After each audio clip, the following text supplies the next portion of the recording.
Everyone, welcome back to another video. तो आज हम लोग इंडियन पॉलिटी का रिवीजन करते हैं। जितने भी पीसीएस पैटर्न बेस्ड पे क्वेश्चन पूछे गए अभी तक, जो एसएससी वगैरह का एग्ज़ाम कंडक्ट कराती है, तो उसमें पॉलिटी के जितने भी क्वेश्चंस आए हुए हैं अब तक, एसएससी, एसएससी, एमटीएस वगैरह हो गया, सीएचएसएल, तो उसका हम लोग पूरा रिवीजन करते हैं। पॉलिटी का कोशिश करेंगे कि एक ही वीडियो में पूरा रिवीजन कर लें, और आगामी जितने भी पेपर होने वाले हैं, जैसे अभी एसएससी एमटीएस का होने वाला है, तो उसके लिए ये वीडियो बहुत हेल्पफुल रहेगी कि एक बार पूरा एक रिवीजन हो जाएगा तो ज़्यादातर क्वेश्चंस फंसने की संभावनाएं इसी में से रहेंगी। तो चलिए शुरू करते हैं अब तक जो पूछे गए हैं। अब किसी भी एग्ज़ाम के लिए प्रीवियस ईयर बहुत ज़रूरी होता है सॉल्व करना। तो चलिए शुरू करते हैं। तो पहला क्वेश्चन है, पहला टॉपिक जो है वो भारत का संवैधानिक विकास और संविधान निर्माण है। टॉपिक वाइज इसमें दिया हुआ है। इसमें जो पहला क्वेश्चन दिया हुआ है, भारतीय संविधान का कौन सा भाग ब्रिटिश संविधान से लिया गया है? तो कौन सा भाग लिया गया है? ये लिया गया है कि इसका ऑप्शन डी सही है, कैबिनेट सरकार का सिद्धांत लिया गया है, और कार्यपालिका और विधायिका के बीच जो भी संबंध है वो लिए गए हैं ब्रिटिश संविधान से।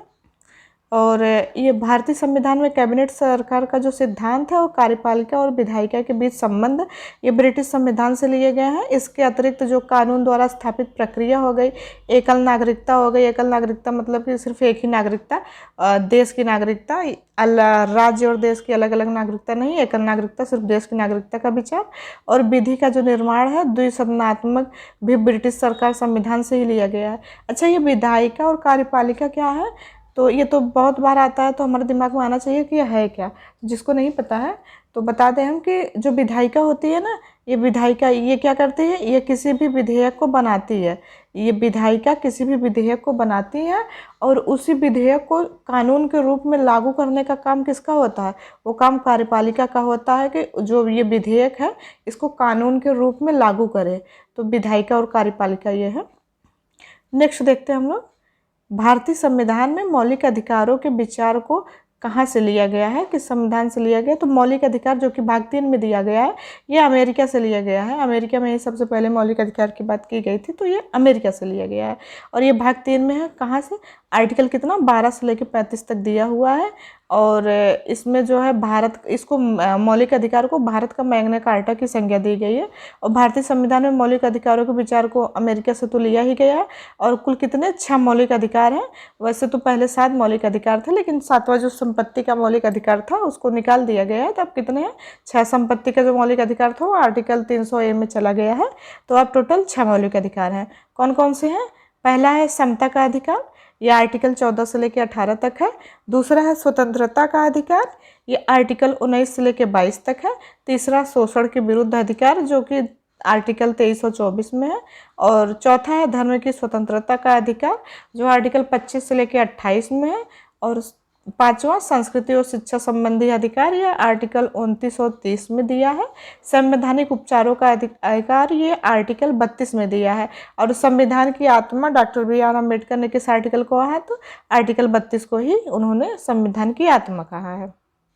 नेक्स्ट है, भारतीय संविधान में राज्य के नीति निर्देशक तत्वों की विशेषता कहाँ से ली गई है, किस देश से ली गई है? तो ये आयरलैंड से। DPSP जो हमारा है 36 से लेकर 51 तक राज्य के नीति निर्देशक तत्व, ये आयरलैंड से लिया गया है। तो इसका डिस्क्रिप्शन देखते हैं हम लोग कि भारत के संविधान में निम्न देशों संविधान में बहुत सी चीज़ें ली गई हैं। तो कहाँ से क्या क्या लिया गया है उसको देखते हैं हम। आयरलैंड से तो नीति निर्देशक तत्व लिया गया है, और राष्ट्रपति का जो निर्वाचन मंडल की व्यवस्था है वो भी आयरलैंड से ली गई है। ऑस्ट्रेलिया से प्रस्तावना की भाषा ली गई है, समवर्ती सूची का प्रावधान लिया गया है। और कनाडा से संघानात्मक विशेषताएं ली गई है। ब्रिटेन से संसदात्मक शासन प्रणाली, एकल नागरिकता, ये ली गई है। अच्छा, प्रस्तावना ये जो रहता है, हम भारत के लिए, भारत को एक संपूर्ण प्रभुत्व संपन्न समाजवादी पंथ निरपेक्ष राज्य बनाने की, तो ये प्रस्तावना है। और प्रस्तावना में ही हमारे संविधान की पूरी झलक दिख जाती है। नेक्स्ट देखते हैं हम लोग, भारतीय संविधान ने शासन का एक कैबिनेट स्वरूप गृहीत किया है। तो ये कहाँ से गृहीत किया है? तो ये जो है किया गया है ब्रिटेन से। कहाँ से किया गया है? तो इसका ऑप्शन डी सही है, ब्रिटेन। तो भारतीय संविधान में कैबिनेट प्रणाली ब्रिटेन से गृहीत की गई है और किसी सरकार के उच्च स्तरीय या शीर्ष नेताओं के समूह को कैबिनेट कहा जाता है और इन्हीं कैबिनेट मंत्रियों द्वारा सरकार के जो महत्वपूर्ण निर्णय लिए जाते हैं वो प्रधानमंत्री कैबिनेट प्रणाली के महत्वपूर्ण भूमिका निभाता है। कैबिनेट की बैठक में ही तो सारे निर्णय लिए जाते हैं। नेक्स्ट है, निम्नलिखित में से कौन सा भारतीय संविधान के प्रस्तावना का हिस्सा नहीं है? तो कौन सा है जो हिस्सा नहीं है? ये भी पूछा जाता है कितनी बार प्रस्तावना में संशोधन हुआ है, क्या जोड़ा गया है नया। तो कौन सा नहीं है? तो ये कुलीन तंत्र ये नहीं है, स्वतंत्रता, न्याय, समानता सब है। तो 13 दिसंबर 1946 को पंडित जवाहरलाल नेहरू द्वारा प्रस्तुत उद्देश्य संकल्प और 22 जनवरी 1947 को संविधान सभा द्वारा इसको अपना लिया गया था। और भारतीय संविधान की प्रस्तावना में शब्दों का उल्लेख किया गया है। तो कौन कौन से शब्द में है? वो है संप्रभुता, समाजवादी, पंथ निरपेक्ष, लोकतांत्रिक, गणराज्य, न्याय, स्वतंत्रता, समानता और बंधुत्व किया गया है। और जब 42वां संविधान संशोधन हुआ था 1976 में, इसके द्वारा इसमें समाजवादी, पंथ निरपेक्ष और अखंडता शब्द जोड़ा गया था। ये बहुत पूछा जाता है कि कौन कौन सा शब्द जोड़ा गया था। तो 42वें संविधान संशोधन द्वारा समाजवादी, पंथ निरपेक्ष और अखंडता जोड़ा गया था। नेक्स्ट देखते हैं हम लोग, भारत के संविधान की प्रस्तावना के अनुसार भारत एक क्या है? भारत एक गणतंत्र है। भारतीय संविधान की प्रस्तावना में भारत को संपूर्ण प्रभुत्व संपन्न, समाजवादी, पंथ निरपेक्ष, लोकतंत्रात्मक गणतंत्र बनाने की बात कही गई है। इस प्रकार भारतीय संविधान के प्रस्तावना के अनुसार भारत एक गणतंत्र है। नेक्स्ट देखते हैं हम लोग, भारतीय संविधान ने संविधान संशोधन की प्रक्रिया गृहीत की है। तो संविधान संशोधन कहाँ से लिया गया? सीधी सी बात यही पूछ रहा है। तो ये कहाँ से लिया गया? तो दक्षिण अफ्रीका से संविधान में जो भी संशोधन होते हैं वो प्रक्रिया दक्षिण अफ्रीका से ही लिया गया है। इसमें क्या है? भारतीय संविधान ने दक्षिण अफ्रीका से संविधान संशोधन की प्रक्रिया ली है और संविधान संशोधन की प्रक्रिया का उल्लेख हमारे संविधान में भाग 20 में दिया गया है। अनुच्छेद कौन सा है? तो 368 है अनुच्छेद। और ये यूनाइटेड किंगडम से एकल नागरिकता और संसदीय प्रणाली तथा ऑस्ट्रेलिया से समवर्ती सूची का प्रावधान लिया गया है। ये तो अभी पिछले क्वेश्चन में ही बताए हैं। नेक्स्ट है, भारतीय संविधान की कौन सी विशेषता ब्रिटेन के संविधान से ली गई है? तो कौन सी विशेषता ली गई है? संसदीय सरकार जो है ये ब्रिटेन के संविधान से ली गई है। और संसदात्मक शासन प्रणाली, एकल नागरिकता, विधि निर्माण, ये सब भी ब्रिटेन से ही लिया गया है। एकल नागरिकता जैसे अमेरिका में क्या है? दोहरी नागरिकता है, तो ऐसा यहाँ नहीं है। यहाँ पे क्या है? एकल नागरिकता ही है। और सही, और देख लेते हैं आगे हम लोग, जैसे अमेरिका से क्या क्या लिया गया है? न्यायिक पूर्वावलोकन लिया गया है, मौलिक अधिकार तो लिया ही गया है, और न्यायपालिका की जो भी स्वतंत्रता है, और प्रस्तावना का जो मॉडल है वो भी अमेरिका से लिया गया है, और प्रस्तावना की भाषा ऑस्ट्रेलिया से ली गई है। अच्छा, रूस से क्या लिया गया है? जो मौलिक कर्तव्य दिए गए हैं, फंडामेंटल ड्यूटीज़ हमारे दिए गए हैं ना, वो रूस से लिया गया है। और प्रस्तावना की भाषा तो ऑस्ट्रेलिया से है। समवर्ती सूची का प्रावधान और जो शक्तियों का हमारे विभाजन किया गया है, ये सब कहाँ से लिया गया है? तो ये सब ऑस्ट्रेलिया से लिया गया है। नेक्स्ट देखते हैं हम लोग, भारतीय संविधान की कौन सी विशेषता देश में सरकार के एक से अधिक स्तरों के अस्तित्व का उल्लेख करती है? तो कौन सी है? तो वो संघवाद है। संघवाद जो है ये भारतीय संविधान की प्रमुख विशेषता है। इसमें क्या है कि यहाँ सरकार 2 या अधिक स्तरों वाली होती है और अलग अलग स्तर के सरकार एक ही नागरिक समूह पर शासन करते हैं, ये बात तो है। और विभिन्न स्तरों की सरकारों के अधिकार क्षेत्र संविधान में स्पष्ट रूप से वर्णित है और अदालतों को संविधान और विभिन्न स्तर की सरकारों के अधिकारों की व्याख्या करने का अधिकार दिया गया है। तो संघवाद है ये। नेक्स्ट देखते हैं हम लोग, निम्नलिखित में से क्या भारतीय संविधान की प्रमुख विशेषता में से एक है? तो क्या है? तो ये भी संघवाद ही है। अभी तो पिछले क्वेश्चन में देखे हम लोग, इस क्या है कि भारत का जो संविधान है वो 26 नवंबर 1949 को संविधान सभा द्वारा अंगीकृत एवं अधिनियमित किया गया था। ये तो हमारी प्रस्तावना में भी लिखा है।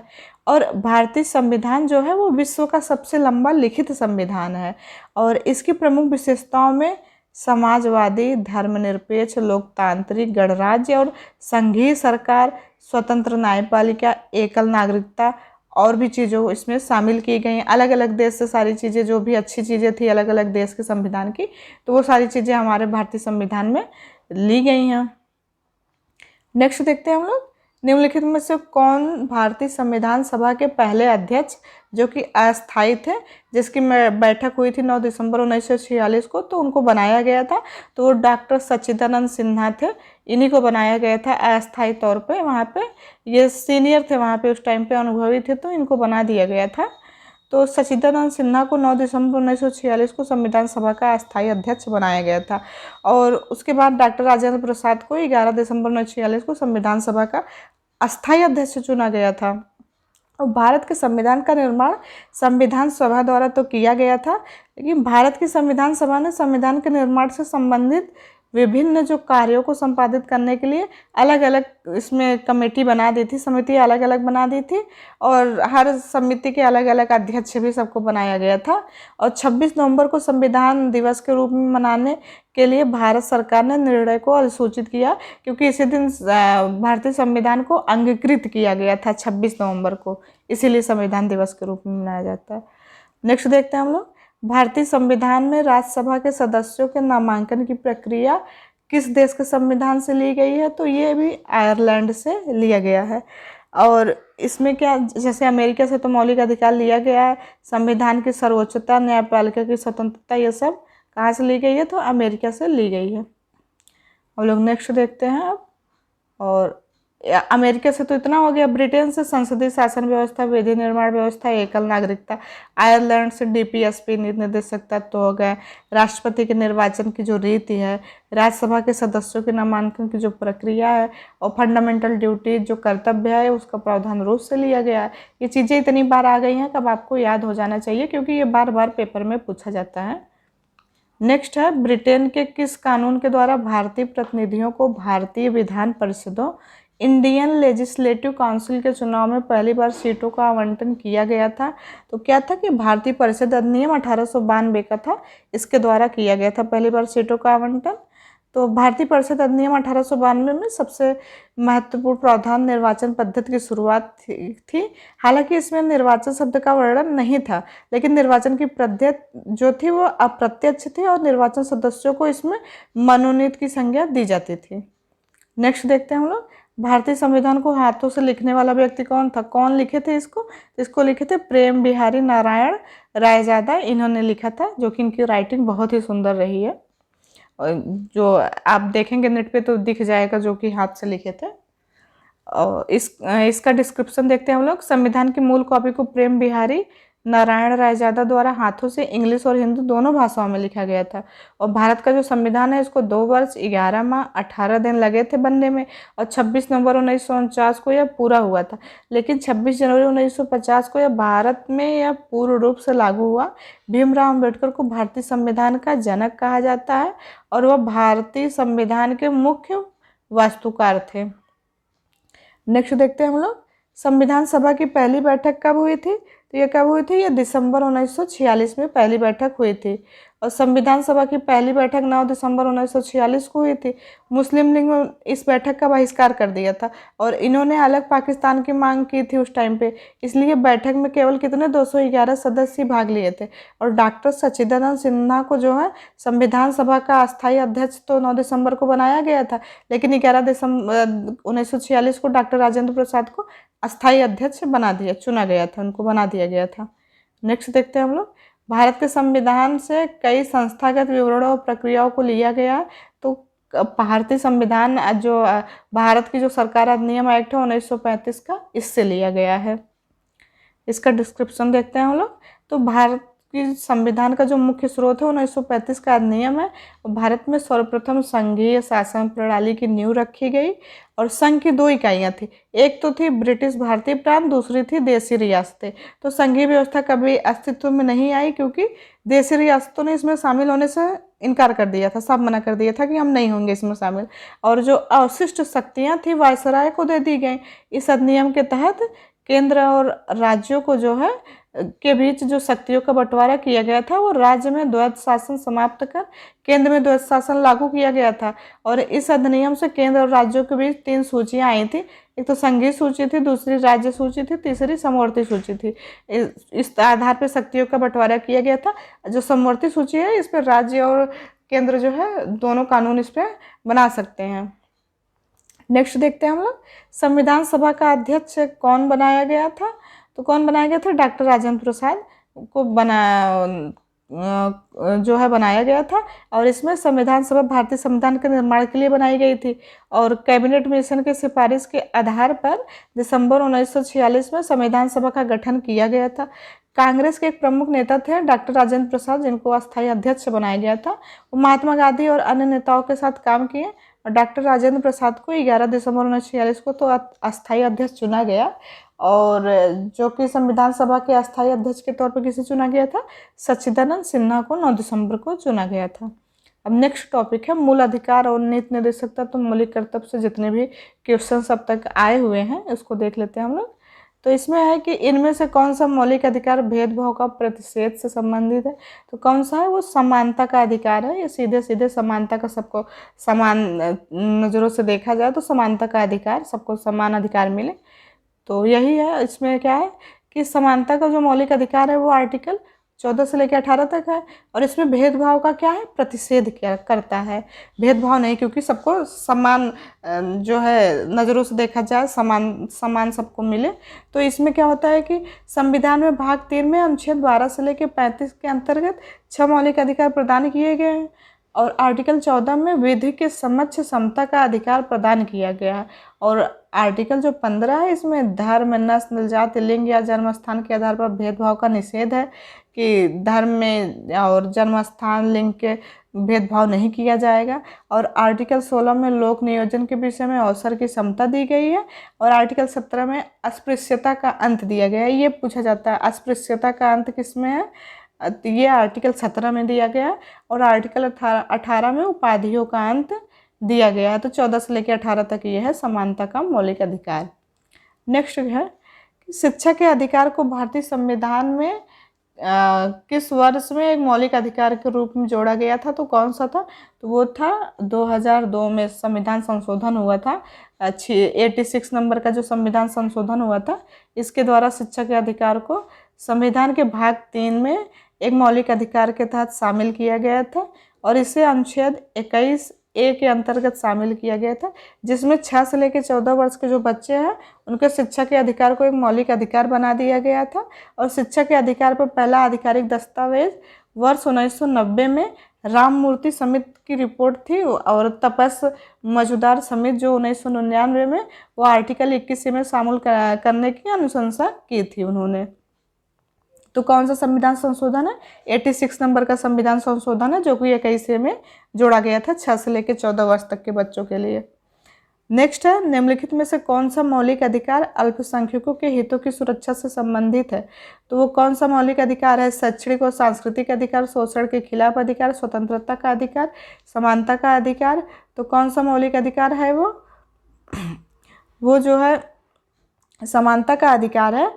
देख लेते हैं हम लोग, ऑप्शन ए कौन सा है? ऑप्शन ए है शैक्षिक और सांस्कृतिक अधिकार है। सॉरी, इस शैक्षिक और अल्पसंख्यकों के हितों की सुरक्षा के लिए शैक्षिक और सांस्कृतिक अधिकार दिए गए हैं। तो इसका हम लोग डिस्क्रिप्शन देखते हैं।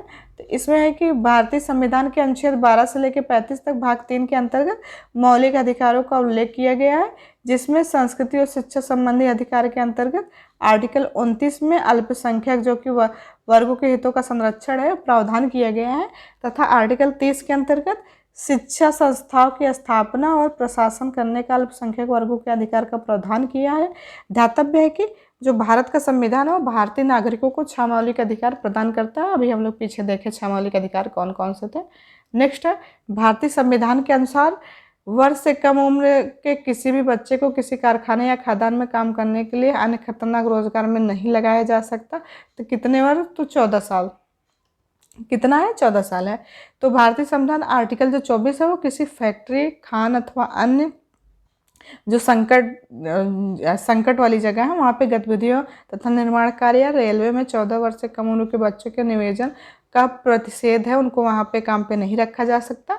हालांकि यह किसी नुकसान न पहुँचाने वाले तथा गैर जोखिम युक्त कार्यों में नियोजन का प्रतिषेध नहीं करता है। मतलब जहाँ पे खतरा नहीं है वहाँ पे कर सकते हैं। और बल, श्रम, प्रतिषेध एवं विनियमन अधिनियम जो कि 1986 का है। इस दिशा में सर्वाधिक महत्वपूर्ण कानून है बाल श्रम निषेध और रोकथाम संशोधन अधिनियम 2016 लागू किया गया। Child labour prohibition 2016 amendment act है इसके तहत। नेक्स्ट देखते हैं हम लोग 44 में संविधान संशोधन अधिनियम द्वारा किस मौलिक अधिकार को हटा दिया गया था। तो अभी बताए थे संपत्ति का जो अधिकार था इसको हटा दिया गया था, और ये जो है 1978 में हुआ था 44वां संविधान संशोधन। और इसमें लोकसभा तथा राज्य विधानसभाओं के वास्तविक कार्यकाल को पुनः स्थापित कर दिया गया था 5 वर्ष के लिए। और राष्ट्रीय आपात के संदर्भ में जो आंतरिक अशांति के स्थान पर सशस्त्र विद्रोह शब्द को रखा गया था। आंतरिक अशांति हटा के सशस्त्र विद्रोह किया गया था 44वें संविधान संशोधन द्वारा।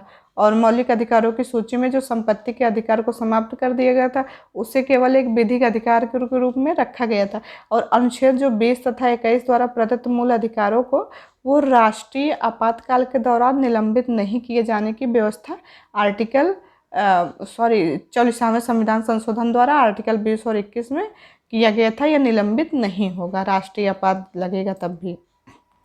नेक्स्ट है उपाधियों का उन्मूलन किसके अंतर्गत आता है।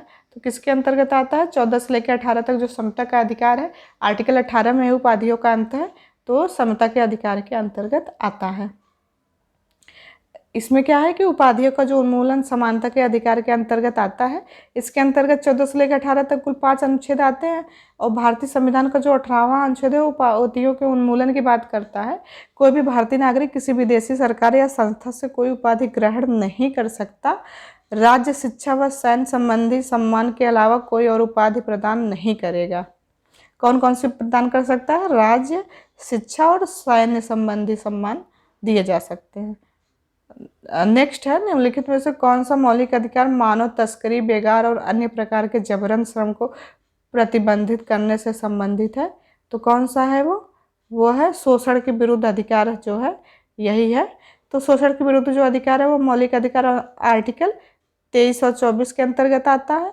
और जो आर्टिकल 23 है वो मानव तस्करी, बेगार और अन्य प्रकार के जो जबरन श्रम जबरदस्ती ले जाते हैं कारखानों में काम करवाने के लिए, इन सब का निषेध करता है। किस में दिया गया है, आर्टिकल 23 और 24 में दिया गया है। नेक्स्ट है कोई व्यक्ति है जिसकी आयु 10 वर्ष है और वह एक कारखाने में कार्यरत है। तो वह जो व्यक्ति है वह किस अधिकार का उल्लंघन किया जा रहा है, तो वो शोषण के विरुद्ध अधिकार का उल्लंघन किया जा रहा है, क्योंकि निषेध है 14 वर्ष तक के लिए निषेध कर दिया गया है। तो इसमें है क्या कि भारतीय संविधान का जो आर्टिकल 24 है इसमें वर्णित है कि कारखानों, खतरनाक रसायन निर्माण कंपनियों आज 14 वर्ष से कम आयु के जो बालक हैं उनको कार्य के लिए नियोजित नहीं किया जाएगा, यह उनका मूल अधिकार है। तो उनके मूल अधिकार का यहाँ पे हनन हो रहा है। नेक्स्ट है भारतीय संविधान में अनुच्छेद 43B को किस रूप में जोड़ा गया है। तो ये जोड़ा गया है राज्य के नीति निदेशक तक DPSP 36 से लेकर 51 तक है। तो 43B उसी के बीच में तो आता है, तो राजनीति निदेशक तत्व है इसमें जोड़ा गया है राजनीति निदेशक DPSP में हमारे। तो देखते हैं इसका डिस्क्रिप्शन। तो भारत के संविधान के भाग 4 जो कि 36 से लेकर 51 तक में है DPSP शामिल है। और भारतीय संविधान का जो अनुच्छेद 37 है उसमें निदेशक सिद्धांतों के कार्यों के बारे में अवगत कराता है। और इन सिद्धांतों का उद्देश्य लोगों के लिए सामाजिक हो गया, आर्थिक हो गया न्याय सुनिश्चित करना और भारत को एक कल्याणकारी राज्य के रूप में स्थापित करना है। और राज्य के जो नीति निर्देशक तत्वों में सहकारी समितियों के संबंध में एक नया अनुच्छेद कौन सा है, तो 43B है। सब मिला जुला के 43B सहकारी समितियों से संबंधित है, जो कि DPSP 36 से लेके 51 के बीच में है। 43B सहकारी समिति, आप ऐसे याद कर लीजिए कि अनुच्छेद 43B मतलब सहकारी समिति, SS सहकारी समिति। बस आप ऐसे याद कर लीजिए, एग्जाम में आएगा तो ऑप्शन देखेंगे तो आपको याद आ जाएगा। आप बस स्मार्ट वर्क करिए, याद करने की कोशिश करिए कि किसी भी ट्रिक से बस याद हो जाए, क्योंकि पेपर में आपको जो है ज्ञाता बन के नहीं, आपको बस पेपर क्वालिफाई करना है। नेक्स्ट है भारतीय संविधान के अनुसार डैश को छोड़कर सभी मौलिक अधिकार हैं। तो किसको छोड़कर, तो जो संपत्ति का अधिकार है इसको हटा दिया गया था। तो 6 ही मौलिक अधिकार हैं, तो यही है संपत्ति का अधिकार। इसका डिस्क्रिप्शन देखते हैं हम लोग। तो भारतीय संविधान के भाग 3 में अनुच्छेद 12 से लेकर 35 तक मौलिक अधिकारों का उल्लेख किया गया है और इस भाग को भारत का मैग्ना कार्टा भी मौलिक अधिकार को ही कहा जाता है। और संविधान में नागरिकों को 6 मौलिक अधिकार प्रदान किए गए हैं और जबकि मूल संविधान में 7 थे, लेकिन जो 40वां संविधान संशोधन 1978 में हुआ था उसमें जो संपत्ति का मूल अधिकार था उसको निकाल दिया गया और उसको एक कानूनी अधिकार, विधिक अधिकार बना दिया गया है। अब मूल अधिकार कितने रह गए हैं? 6 रह गए हैं। तो 6 कौन कौन से हैं? तो एक तो है समता का अधिकार 14 से लेकर 18 तक, दूसरा है स्वतंत्रता का अधिकार, आर्टिकल कितना है? 19 से लेकर 22 तक दिया गया है। और इसके बाद तीसरा जो है वो है शोषण के विरुद्ध अधिकार, अनुच्छेद जो है 23-24 है।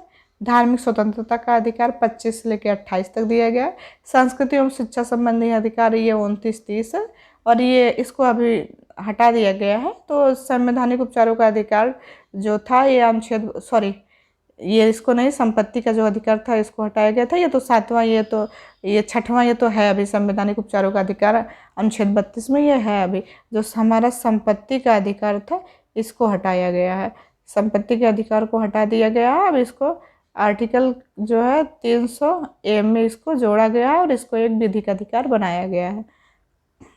नेक्स्ट है भारतीय संविधान में दिए गए मौलिक कर्तव्यों के अनुसार भारत की संप्रभुता देश को मानना और उसकी रक्षा करना भारत के प्रत्येक नागरिक का कर्तव्य होगा। तो वो किसके अंतर्गत है? एकता और अखंडता के अंतर्गत है। ये ऑप्शन सी इसका सही है। इसका डिस्क्रिप्शन देखते हैं हम लोग। तो मौलिक कर्तव्यों को 42वें संविधान संशोधन अधिनियम 1976 में हुआ था और भारतीय संविधान के अनुच्छेद कौन सा है? 51A, जो कि भाग 4A में है। तो इसमें सूचीबद्ध किया गया है कि इसके अनुसार जो भारत की संप्रभुता है, एकता है और अखंडता की रक्षा करना और उसे जो है अछूड़ रखना प्रत्येक नागरिक का क्या होगा? कर्तव्य होगा। फंडामेंटल ड्यूटीज़ दिया गया है, इसी में जोड़ा गया है 42वां संविधान संशोधन द्वारा फंडामेंटल ड्यूटीज को। नेक्स्ट देखते हैं हम लोग, इनमें से कौन सा मौलिक अधिकार है? तो कौन सा है? तो संवैधानिक उपचारों का अधिकार जो कि आर्टिकल 32 में दिया गया है, ये है जिसको डॉक्टर BR अम्बेडकर ने संविधान की आत्मा कहा है। आर्टिकल 32 में ये दिया हुआ है। तो ये मौलिक अधिकार है। इसका डिस्क्रिप्शन देखते हैं हम लोग। तो भारतीय संविधान के भाग 3 में जो कि अनुच्छेद 12 से लेकर 35 में है वो मौलिक अधिकार का विवरण है और इसमें इसको तो मैग्ना कार्टा कहा ही गया है। और अभी कितने 6 मौलिक अधिकार है, ये तो बहुत बार आ चुका है। 6 मौलिक अधिकार देख लीजिए, बार बार आ रहा तो याद हो जाएंगी चीज़ें। तो समता का अधिकार 14 से 18, स्वतंत्रता का 19 से 22, शोषण के विरुद्ध अधिकार 23-24, धर्म की स्वतंत्रता का अधिकार 25-28, संस्कृति और शिक्षा संबंधी अधिकार 29-30, संवैधानिक उपचारों का अधिकार आर्टिकल 32 में दिया गया है। नेक्स्ट देखते हैं हम लोग, भारतीय संविधान के तहत कौन सा अधिकार जो है वो मौलिक अधिकार नहीं है? तो संपत्ति का अधिकार, इसको तो निकाल दिया गया है। बार बार वही सारे क्वेश्चन घूम फिर के आ रहे हैं और देख लीजिए ऐसे ही क्वेश्चन पूछे जाते हैं। तो भारतीय संविधान में 6 तरह के मौलिक अधिकार हैं। जो 7वां था उसको निकाल दिया गया 40वें संविधान संशोधन द्वारा। और अनुच्छेद 31 को हटा दिया गया है, 31 में था वो। अब जो है 12 से लेकर 35 तक भाग 3 में भारत का मैग्ना कार्टा मौलिक अधिकार को कहा जाता है और टोटल 6 मौलिक अधिकार हैं। ये तो हम कई बार बता चुके हैं इसको। अब नेक्स्ट देखते हैं हम लोग। तो भारतीय संविधान का कौन सा मौलिक अधिकार मानव तस्करी और जबरन श्रम पर रोक लगाता है? तो कौन सा? तो शोषण के विरुद्ध अधिकार है, यही रोक लगाता है। इसका डिस्क्रिप्शन देखते हैं हम लोग। तो भारतीय संविधान का जो भाग 3 है वो 12 से लेकर 35 तक है। ये मौलिक अधिकार का विवरण करता है और इसी भाग को भारत का मैग्ना कार्टा कहा जाता है। पता नहीं कितनी बार आ चुका है। और ये भारत के संविधान जो है भारत के नागरिकों को 6 मौलिक अधिकार प्रदान करते हैं। इसमें शोषण के विरुद्ध अधिकार, मानव के दुर्व्यापार और बंधुआ मजदूर तथा जोखिम वाले कामों में बच्चों की मजदूरी करने पर रोक लगाता है। नेक्स्ट देखते हैं हम लोग, किस वर्ष में भारत के संविधान में नागरिकों के मौलिक कर्तव्यों को जोड़ा गया? तो मौलिक कर्तव्य को कब जोड़ा गया था? ये जोड़ा गया था 1976 में। 1976 में ये जोड़ा गया था 42वें संविधान संशोधन द्वारा। तो इसमें जो है मौलिक कर्तव्य है सिफारिश करने के लिए सरदार स्वर्ण सिंह की जो समिति थी, इनकी सिफारिश पर मौलिक कर्तव्य को जोड़ा गया था। और इस समिति की स्थापना का मुख्य उद्देश्य जो था वो आपातकाल के दौरान मौलिक कर्तव्य और उनकी आवश्यकता पर सिफारिशें करना था। और जो वर्तमान में अनुच्छेद 51A के तहत वर्णित 11 मौलिक कर्तव्य हैं, जिसमें से 10 जो है वो 42वें संविधान संशोधन 1976 के माध्यम से जोड़े गए थे, और जो 11वां मौलिक कर्तव्य है वो 6वें संविधान संशोधन 2002 में जोड़ा गया है। ये पहले नहीं था मौलिक कर्तव्य, बाद में सरदार स्वर्ण सिंह समिति के सिफारिश पर 42वें संविधान संशोधन द्वारा जोड़ा गया है। तो मूल कितने थे? 10 थे, और 11वें नंबर का 86 संविधान संशोधन 2002 हुआ था, तब जोड़ा गया था। तो अभी कितने मौलिक कर्तव्य हैं? टोटल 11 मौलिक कर्तव्य हैं आर्टिकल 51A में, इतना आप लोग याद रखिएगा। नेक्स्ट देखते हैं हम लोग, भारतीय संविधान के अनुसार हिरासत में लिए गए और गिरफ्तार किए गए प्रत्येक व्यक्ति को इस प्रकार की गिरफ्तारी घंटे की अवधि के भीतर गिरफ्तारी के स्थान से निकटतम जो मजिस्ट्रेट के सामने पेश किया जाएगा, और इसमें गिरफ्तारी के स्थान से लेकर मजिस्ट्रेट की कोर्ट तक की यात्रा करने में लगे समय में छूट दी जाती है। तो 24 घंटे के अंदर ही किसी को अगर पुलिस ले गई है तो मजिस्ट्रेट के सामने पेश करना अनिवार्य होता है, इसमें आने जाने का समय इंक्लूड नहीं किया जाता है। इसका डिस्क्रिप्शन देखते हैं हम। तो भारतीय संविधान के अनुच्छेद 22(2) के अनुसार गिरफ्तारी करने वाले पुलिस अधिकारी को गिरफ्तारी के 24 घंटे के अंदर मजिस्ट्रेट के सामने पेश करना होता है, और उसे गलत तरीके से हिरासत में लेने के लिए जवाबदेह ठहराया जाएगा अगर वो सही नहीं साबित कर पाते हैं। और सवाल विशेष रूप से अमरनाथ और अन्य बनाम भारत संघ और इलाहाबाद कोर्ट के फैसले के आलोक में उठाया गया था, जिसमें बेंच ने मानते हुए अनुच्छेद 22(2) के प्रावधान जो कि 24 घंटे के अंदर मजिस्ट्रेट के समक्ष पेश करने सहित अनिवार्य है, निर्णय में अन्यत्र भी कहा गया है कि निकटतम मजिस्ट्रेट का प्रश्न तभी प्रासंगिक होगा जब एक व्यक्ति को गिरफ्तार किया गया, हिरासत में लिया गया था। अब डिस्क्रिप्शन हम जो बहुत इंपॉर्टेंट रहेगा वही पढ़ेंगे, बाकी आप लोग PDF देख लीजिएगा। तो नेक्स्ट है क्वेश्चन, भारतीय संविधान के बारे में निम्नलिखित में से कौन सा कथन सत्य नहीं है? ऐसे हम डिस्क्रिप्शन पढ़ते जाएंगे तो वीडियो बहुत ज़्यादा लंबी हो जाएगी, तो हम सिर्फ अब क्वेश्चन पढ़ेंगे, उसका आंसर और जहाँ समझाने लायक रहेगा वहाँ समझा देंगे, बाकी आपको PDF मिल जाएगी, तो आप PDF से भी देख लीजिएगा एक बार। तो भारतीय संविधान के बारे में निम्नलिखित में से कौन सा कथन सत्य है? यह राज्य को धर्म के मामले में कोई कानून बनाने से रोकता है। इसके निर्माताओं ने एक धर्मनिरपेक्ष राज्य का मॉडल चुना है। और इसका C वाला जो ऑप्शन है वो है कि यह सभी व्यक्तियों और समुदायों को किसी भी धर्म को धारण करने, अभ्यास करने, प्रचार करने की स्वतंत्रता प्रदान करता है। यह धर्म के आधार पर भेदभाव पर रोक लगाता है।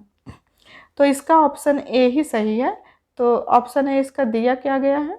इसका ऑप्शन A दिया है कि यह राज्य के धर्म के मामले में कोई कानून बनाने से रोकता है, कि कोई धर्म का कानून नहीं बना सकते हैं। तो इसका डिस्क्रिप्शन देखें हम लोग। तो अनुच्छेद जो 25(1) है, इसमें सार्वजनिक स्वास्थ्य, सार्वजनिक व्यवस्था, सदाचार बनाए रखने के लिए जो राज्य की सरकार उनको धार्मिक स्वतंत्रता पर विधि बनाकर निर्बंध लगाने की शक्ति प्रदान की गई है। अतः विकल्प A तो इसका सही है, आर्टिकल 25 से है, ये संविधान में आर्टिकल 25 में ये दिया गया है। नेक्स्ट टॉपिक है संघीय कार्यपालिका और विधायिका। अभी कार्यपालिका और विधायिका के बारे में तो हम वीडियो की स्टार्टिंग में ही बताए थे कि विधायिका जो है वो विधेयक बनाती है और उस विधेयक को कानून के रूप में कार्यपालिका लागू करता है। तो पहला इसमें जो है 35 नंबर का क्वेश्चन है कि भारतीय संविधान के अनुसार भारत का एक नियंत्रक और महालेखा परीक्षक होगा, जिसकी नियुक्ति कौन करेगा? तो ये भारत के राष्ट्रपति करेंगे। राष्ट्रपति के प्रसाद पर्यंत ही ये पद धारण करते हैं। तो इसका डिस्क्रिप्शन देखते हैं। तो भारतीय संविधान के अनुच्छेद 148 में भारत का एक नियंत्रक महालेखा परीक्षक होगा, जिसे राष्ट्रपति अपने हस्ताक्षर एवं मुद्रा सहित अधिपत्र द्वारा नियुक्त करेंगे, और उसे उसके पद से उन्हीं आधारों पर हटाया जाएगा जिस आधार पर उच्चतम न्यायालय के न्यायाधीश को हटाया जाता है। तो सुप्रीम कोर्ट के न्यायाधीश को जैसे हटाया जाता है वैसे ही जो है नियंत्रक एवं महालेखा परीक्षक को हटाया जा सकता है, और इसका उल्लेख आर्टिकल 148 में है नियंत्रक एवं महालेखा परीक्षक का, जो कि राष्ट्रपति के प्रसाद पर्यंत अपना पद धारण करते हैं। और भारत के प्रथम विधि अधिकारी कौन है? तो कौन होता है भारत का प्रथम विधि अधिकारी? तो ये महान्यायवादी ही हैं जो प्रथम विधि अधिकारी होते हैं। ये भारत के प्रथम विधि अधिकारी महान्यायवादी होते हैं। और अनुच्छेद 76 के अनुसार उच्चतम न्यायालय का जो न्यायाधीश नियुक्त होने के लिए अर्हित है, किसी व्यक्ति को भारत का महान्यायवादी नियुक्त किया जा सकता है। और जो भारत के महान्यायवादी होंगे वो राष्ट्रपति के प्रशांत पर्यत तो पद धारण करेंगे ही, और ऐसा प्राथमिक प्राप्त करेंगे जो राष्ट्रपति अवधारित करेंगे, जो निश्चित कर दिए राष्ट्रपति तो वही करेंगे। वो कसाब मतलब एक तरीके से कर्ता धर्ता महान्यायवादी सब कुछ राष्ट्रपति ही होते हैं। और वर्तमान में भारत के महान्यायाधीश आर वेंकटरमन, जिन्होंने ये तो पुरानी न्यूज़ दी गई है 2022 में। नेक्स्ट है, भारत के केंद्र शासित प्रदेशों का प्रशासन निम्नलिखित में से कौन संभालता है? तो ये तो राष्ट्रपति ही संभालेंगे। और ये जो है भारतीय संविधान के भाग 8 के अंतर्गत अनुच्छेद जो है कौन सा है, ये अनुच्छेद दिया गया है 239 से 241 में केंद्र शासित प्रदेशों के संबंध में उपबंध है। और प्रत्येक केंद्र शासित प्रदेश का प्रशासन जो होगा वो राष्ट्रपति द्वारा संचालित होता है, जो एक प्रशासक के माध्यम से किया जाता है। आप लोग डिस्क्रिप्शन और देख लीजिएगा, जो इम्पोर्टेंट रहेगा हम वही पढ़ेंगे, नहीं तो वीडियो बहुत लंबी हो जाएगी। नेक्स्ट है, निम्नलिखित भारतीय नर्तकियों में से कौन भारतीय इतिहास की पहली महिला थी जिन्हें राज्यसभा के सदस्य के रूप में नामित किया गया था? तो वो कौन सी पहली महिला थी जिनको ये नामित किया गया था? तो रुक्मणी देवी थी, इनको किया गया था। ऑप्शन में सही है इसका। तो रुक्मणी देवी अरुणडेल जो कि 1904 से लेकर 1986 के थियोसॉफिस्ट भरतनाट्यम नर्तक से कोरियोग्राफर थी, इनको नामित किया गया था। नेक्स्ट क्वेश्चन है, भारतीय संविधान के अनुसार सरकार के कितने अंग होते हैं? तो सरकार के 3 अंग होते हैं। 3 अंग, ये बहुत जरूरी है। कौन कौन से अंग होते हैं? तो एक तो विधायिका होती है, संसद, एक कार्यपालिका। कार्यपालिका में राष्ट्रपति हो गया, प्रधानमंत्री हो गया, मंत्रिपरिषद हो गई, और न्यायपालिका होती है। विधायिका, कार्यपालिका और न्यायपालिका। न्यायपालिका में जो है कि सर्वोच्च न्यायालय एवं उच्च न्यायालय हो गया। विधायिका द्वारा कानून बनाया जाता है, जो कानून बनता है वो कार्यपालिका द्वारा जो है उसको लागू किया जाता है। नेक्स्ट क्वेश्चन है, भारतीय संविधान के अनुसार लोकसभा में केंद्र शासित प्रदेशों का प्रतिनिधित्व करने के लिए अधिक सदस्य कितने होने चाहिए? तो कितने होंगे? तो 20। लोकसभा में केंद्र शासित प्रदेश से 20 होंगे।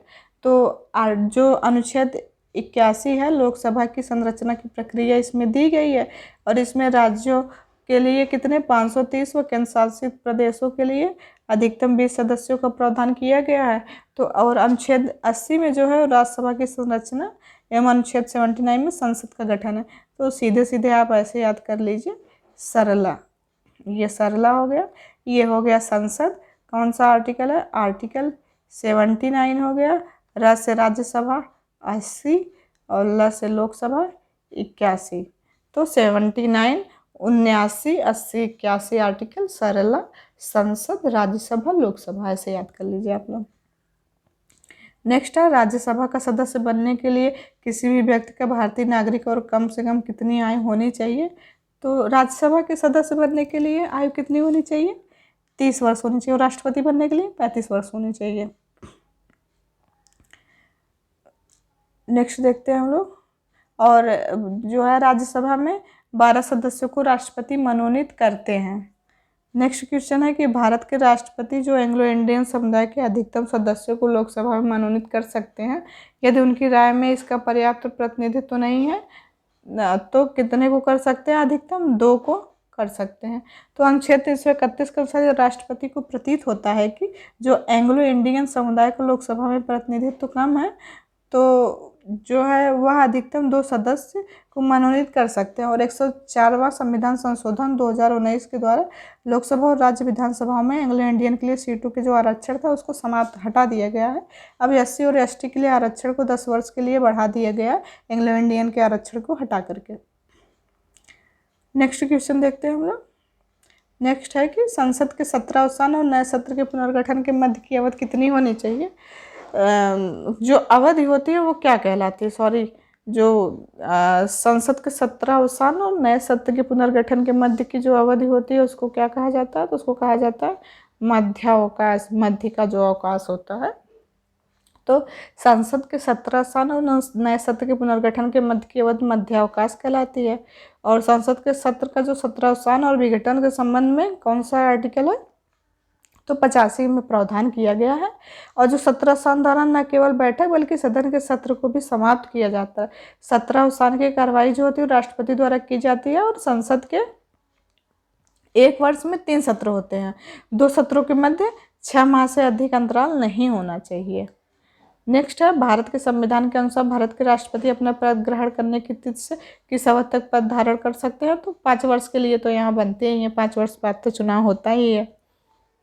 इसका डिस्क्रिप्शन देखें हम लोग, तो भारतीय संविधान के जो अनुच्छेद 56 में राष्ट्रपति की पदावधि का वर्णन किया गया है, और इसके अनुसार भारत के जो राष्ट्रपति अपना पद ग्रहण करने की तिथि से 5 वर्ष के लिए पद धारण करेंगे। और भारतीय संविधान का जो अनुच्छेद 52 है, इसके अनुसार भारत का एक राष्ट्रपति होगा, और अनुच्छेद 53 में संघ के कार्यपालिका शक्ति राष्ट्रपति में निहित होगी, ये दिया गया है। ऐसे आपका आर्टिकल भी तैयार होता जाएगा।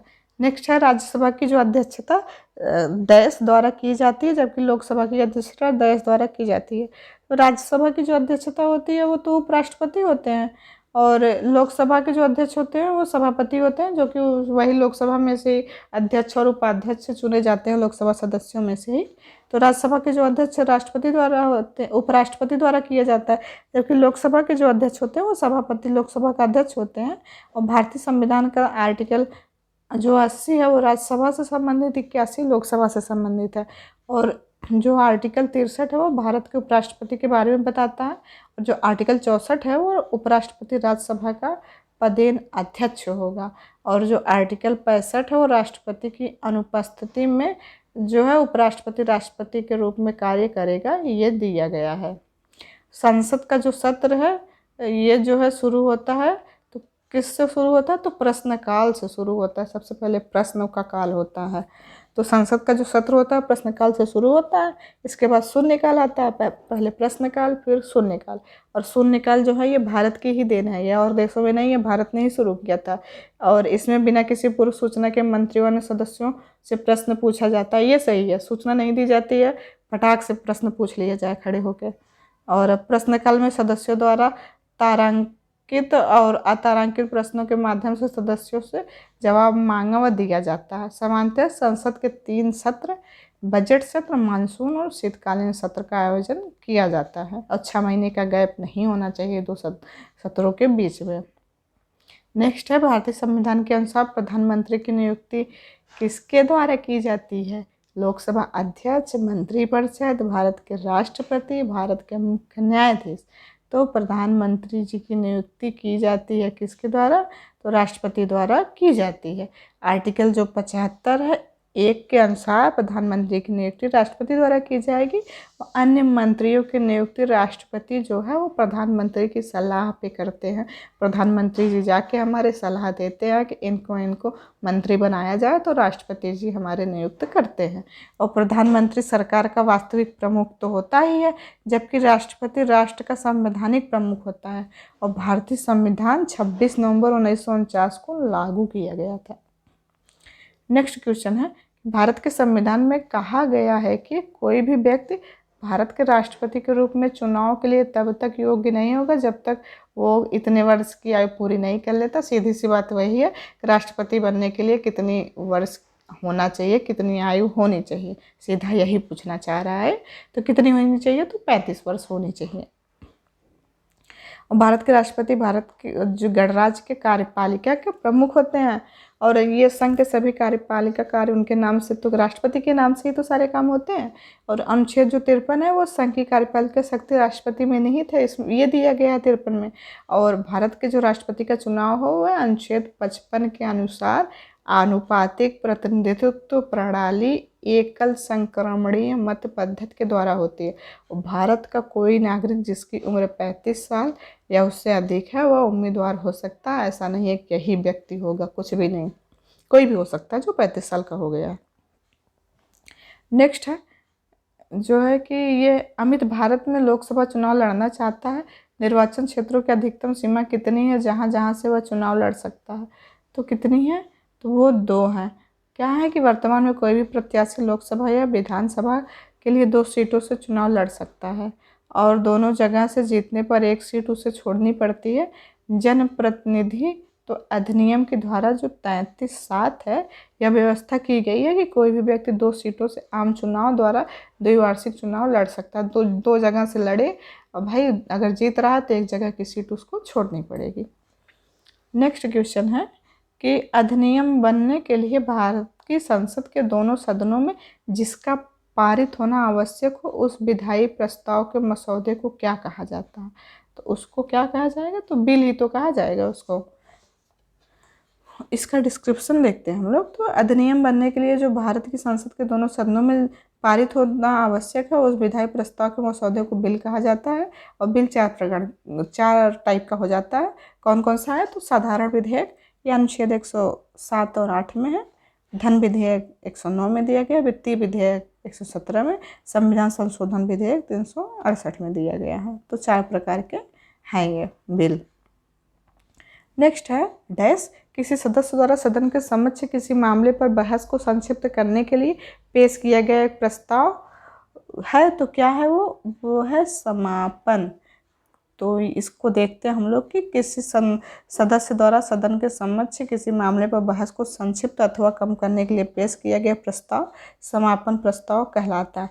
यदि प्रस्ताव सदन द्वारा अनुमोदित किया जाता तो बहस रोक दी जाती है तथा उस मामले पर मतदान किया जाता है। यह प्रस्ताव 4 प्रकार का होता है: साधारण समापन, खंडशः समापन, कंगारू समापन तथा गिलोटिन समापन। बड़े अजीब अजीब नाम है भाई इसके, तो ये तो याद भी ना हो ऐसे, लेकिन एक बार देख लीजिएगा आप लोग, पेपर में हो सकता है आ जाए तो। नेक्स्ट है समीर भारत की लोकसभा का चुनाव लड़ना चाहता है, वह किस उम्र में ऐसा कर सकता है? सीधी सी बात है, लोकसभा के लिए कितनी उम्र होनी चाहिए? सीधा पूछो भाई, तो कितना है? 25 वर्ष। ऐसे घुमा फिरा के पूछता है ये। तो लोकसभा संसद का निम्न सदन है और इसके सदस्यों का निर्वाचन जनता द्वारा प्रत्यक्ष रूप से होता है। भारत का हर एक नागरिक 18 साल की उम्र में भाई वो वोट दे सकता है, वो वोट देने का अधिकारी हो जाता है लोकसभा चुनाव में। और भारतीय संविधान के अनुच्छेद 84 के अनुसार न्यूनतम जो 25 वर्ष की आयु होती है वो लोकसभा का प्रत्याशी बन सकता है। और लोकसभा ये आर्टिकल 81 में दिया गया है। नेक्स्ट है भारत की जो संसद है सदनों में विभाजित है। कितने सदनों में विभाजित है? तो 2 हैं। और 79 में संसद का उल्लेख किया गया है। और इसमें जो है राष्ट्रपति और 2 सदनों से मिलकर बनती है संसद। और इस पहला राज्यसभा हो गया, दूसरा लोकसभा हो गया। संसद तो आर्टिकल 79 में दिया ही गया है। राज्यसभा 80 हो गया, लोकसभा 81 हो गया। और हमारे राष्ट्रपति जी इतने लोगों से मिल करके बनता है। नेक्स्ट क्वेश्चन है राज्यसभा का जो सदस्य बनने के लिए न्यूनतम निर्धारित आयु कितनी होनी चाहिए? तो भाई 30 वर्ष है। 25, 30, 35 वर्ष। लोकसभा का क्या हो गया? लोकसभा का हो गया 25 वर्ष, राज्यसभा का 30 वर्ष, राष्ट्रपति का 35 वर्ष। भाई LR जैसे लोकसभा नीचे है 25, फिर 5 साल बढ़ा दो। राज्यसभा के लिए 5 साल सीनियर होना चाहिए। राज्यसभा बड़ा है तो भाई सीनियर लोग जाएंगे ना, लोकसभा से ज़्यादा सीनियर लोग। तो 30 वर्ष। और राष्ट्रपति भाई सबसे सर्वोच्च पद है तो उनके लिए तो ज़्यादा होना ही चाहिए, तो 35 वर्ष है। नेक्स्ट देखते हैं हम लोग निम्नलिखित में से कौन सी भारत में संसदीय सरकार की विशेषता नहीं है? तो कौन सी नहीं है? तो यह है कि निचले सदन को भंग नहीं किया जा सकता है, यही व्यवस्था नहीं की गई है। तो भारत में संसदीय प्रणाली को कैबिनेट सरकार या कैबिनेट प्रणाली जिम्मेदार सरकार के रूप में जाना जाता है। और इसका जो प्रमुख प्रधानमंत्री तो होते ही हैं। इसमें जो विशेषताएं गलत है क्योंकि संसदीय प्रणाली में निचला जो सदन है लोकसभा को भंग किया जा सकता है या तब किया जा सकता है जब राष्ट्रपति द्वारा प्रधानमंत्री की सिफारिश के तहत लोकसभा भंग कर दी जाती है। तो जब हमारे प्रधानमंत्री जी सिफारिश करेंगे राष्ट्रपति से, कारण तथ्य पेश कर देंगे तो भंग की जा सकती है। इसको याद रखिएगा आप लोग। और भारत के राष्ट्रपति द्वारा राज्यसभा के लिए कितने सदस्य मनोनीत किए जाएंगे? तो 12 किए जाते हैं। कितने? 12 किए जाते हैं राज्यसभा के लिए। भारतीय संविधान का जो 80 हो गया हमारा राज्यसभा से संबंधित है। और इसमें जो है राज्यसभा के सदस्यों की अधिकतम संख्या 250 हो सकती है, परंतु वर्तमान में कितनी है? 245 है। इनमें 12 सदस्यों को राष्ट्रपति द्वारा मनोनीत किया जाता है। कौन कौन सा क्षेत्र है? तो साहित्य, विज्ञान, कला, समाज सेवा से संबंधित क्षेत्रों से मनोनीत किया जाता है। नेक्स्ट है भारतीय संविधान के अनुच्छेद 57 में कहा गया है कि, क्या कहा गया है? तो ये बहुत बड़ा बड़ा ऑप्शन दिया, तो सीधा हम इसका आंसर ही देखते हैं क्या कहा गया है। तो क्या कहा गया है कि एक व्यक्ति जो राष्ट्रपति के पद पर है या पहले इस पर रह चुका है, इस संविधान के अन्य प्रावधानों के अधीन वह इस पद पर फिर से चुनाव के लिए पात्र होगा। सीधा मिला जुला के इनका कहना वही है, कोई एक बार राष्ट्रपति बना हुआ दोबारा चुनाव के लिए खड़ा हो सकता है। भाई तो सीधे बोलो। तो भारतीय संविधान के अनुच्छेद 57 का जो संबंध है वो राष्ट्रपति के पुनर्निर्वाचन से संबंधित है। इसके अनुसार एक व्यक्ति जो राष्ट्रपति के पद पर है, पहले इस पद पर रह चुका है, इस संविधान के अन्य प्रावधानों के अधीन वह इस पद पर फिर से चुनाव के लिए पात्र होगा, लड़ सकता है दोबारा से। और 17वीं जो लोकसभा की राज्यवार सूची के अनुसार लोकसभा में बिहार की कितनी सीटें आमंत्रित की गई थी? तो 40 सीटें की गई थी। लोकसभा की 40 सीटें तो हैं ही बिहार में। उत्तर प्रदेश में कितनी है? उत्तर प्रदेश में 80 है, पश्चिम बंगाल में 42 है, तमिलनाडु में 39 है, महाराष्ट्र में 48 है और मध्य प्रदेश में 29 है। सबसे ज़्यादा हमारे यूपी में है भैया, उत्तर प्रदेश में। नेक्स्ट है, निम्नलिखित में से कौन सा केंद्रीय मंत्रालय केंद्र और राज्य केंद्र शासित प्रदेशों के विभिन्न राजनीतिक दलों के व्हिप के बीच उपयुक्त लिंक स्थापित करने के लिए अखिल भारतीय व्हिप सम्मेलन आयोजित करता है, जो विधायिकाओं के व्यवहारिक कामकाज से संबंधित है? तो भैया कौन सा है वो? 59 नंबर के क्वेश्चन का आंसर सी है। सी देखते हैं क्या है, तो ये है संसदीय कार्य मंत्रालय। इतना बड़ा तो क्वेश्चन दिया है, काहे ना बच्चे परेशान हो। इसका देखते हैं, संसदीय कार्य मंत्रालय केंद्र और राज्य केंद्र शासित प्रदेशों के राजनीतिक दलों के व्हिप सचेतक के बीच उपयुक्त लिंक स्थापित करने के लिए अखिल भारतीय व्हिप सम्मेलन आयोजित करता है, जो कि विधायिका और व्यवहारिक कामकाज से संबंधित है। और जो सम्मेलन आयोजित करने का मूल उद्देश्य है वो संसदीय लोकतंत्र के विभिन्न पक्षों पर चर्चा करना है। नेक्स्ट क्वेश्चन है, संसद के दोनों सदनों की जो संयुक्त बैठक की अध्यक्षता कौन करता है? तो लोकसभा का जो अध्यक्ष होता है यही तो करता है जब संयुक्त बैठक बुलाई जाती है। भारतीय संविधान के अनुच्छेद 108 के अनुसार यदि किसी विषय पर दोनों सदनों में गतिरोध उत्पन्न हो गया तो राष्ट्रपति द्वारा दोनों सदनों की संयुक्त बैठक बुलाए जाने का प्रावधान है। और अनुच्छेद 118 के अनुसार जो संयुक्त अधिवेशन की अध्यक्षता है वो लोकसभा का अध्यक्ष ही करेगा। बड़ा कौन? लोकसभा का अध्यक्ष हो गया बड़ा इस हिसाब से। तो भारतीय संविधान के अनुच्छेद 80 के अनुसार राज्यसभा के सदस्यों की कुल संख्या कितनी हो सकती है? इससे अधिक नहीं हो सकती। तो भैया कितनी हो सकती है? 250। अभी बताए पिछले ये क्वेश्चन आया था ये। तो भारतीय संविधान के आर्टिकल 80 राज्यसभा से संबंधित अधिकतम 250 सदस्य निर्धारित हैं। 12 सदस्यों को मनोनीत करते हैं हमारे राष्ट्रपति जी और 238 सदस्य राज्यों और संघराज्य क्षेत्रों से प्रतिनिधि होते हैं। और राज्यसभा में वर्तमान संख्या 245 है। 233 राज्यों से 12 मनोनीत किए जाते हैं। नेक्स्ट क्वेश्चन है कि 1975 में राष्ट्रीय आपातकाल की घोषणा के समय भारत के राष्ट्रपति निम्नलिखित में से कौन थे? तो भैया कौन थे वो थे फखरुद्दीन अहमद थे, जब आपातकाल 1975 में लगा था उस टाइम पे। नेक्स्ट है, निम्नलिखित में से कौन भारत के पूर्व राष्ट्रपति नहीं रहे? तो कौन नहीं रहे? विश्वनाथ प्रताप सिंह नहीं रहे हैं, बाकी सब रह चुके हैं। नेक्स्ट है, निम्नलिखित में से कौन स्वतंत्र भारत के प्रथम वित्त मंत्री थे? तो वो वित्त मंत्री कौन थे प्रथम भारत के? वो थे जो है आर.के. शनमुखम चेट्टी जो थे, यही थे प्रथम वित्त मंत्री। और जॉन मथाई को वर्ष 1950 में गणतंत्र भारत का पहला केंद्रीय बजट पेश करने का गौरव प्राप्त हुआ। जब भारत आज़ाद हो गया था तब जॉन मथाई ने पेश किया था केंद्रीय बजट। नेक्स्ट है कि निम्नलिखित कथनों में से कौन सा सही है? तो कौन सा इसमें सही है? इसमें राज्यसभा के 12 सदस्यों को राष्ट्रपति द्वारा नामित किया जाता है, यही सही है। अब वही आर्टिकल 80 में राज्यसभा दिया गया है और 250 सदस्य निर्धारित किए गए हैं, 12 सदस्य मनोनीत करते हैं, 238 सदस्य राज्य और यूटी से आते हैं, यही तो दिया गया है। नेक्स्ट क्वेश्चन है, निम्नलिखित में से कौन भारत के सभी केंद्रीय विश्वविद्यालयों का कुलाध्यक्ष विजिटर होता है? तो कौन होते हैं? वो तो हमारे राष्ट्रपति जी ही होंगे, सर्वोच्च पद है तो कौन होगा? यही होंगे। नेक्स्ट है, 1978 में भारत के प्रधानमंत्री निम्नलिखित में से कौन थे? 1978 में भैया कौन था? तो ये थे मोरारजी देसाई जी थे। नेक्स्ट है, लोकसभा अध्यक्ष अपना इस्तीफा किसे सौंप सकते हैं? तो किसको दे सकते हैं? लोकसभा अध्यक्ष उपाध्यक्ष को दो, उपाध्यक्ष अध्यक्ष को दो, ये लोग आपस में ही तो दे सकते हैं। अब नेक्स्ट देखते हैं हम लोग। नेक्स्ट है कि राज्यसभा का जो सभापति होता है कौन होता है? तो ये भारत के उपराष्ट्रपति ही तो राज्यसभा के सभापति होते हैं। अब फिर से वही है कि इतने 250 अधिकतम है, 245 वर्तमान में है, 12 सदस्य मनोनीत होते हैं, यही तो है। हाँ, लेकिन एक चीज़ है कि राज्यसभा के 1/3 सदस्य का चुनाव हर दूसरे वर्ष में होता है और राज्यसभा के सदस्यों का कार्यकाल 6 वर्ष का होता है। और भारतीय संविधान के अनुसार जो लोकसभा में सदस्यों की कुल संख्या अधिक किससे अधिक नहीं होनी चाहिए, तो 552 से अधिक नहीं होनी चाहिए।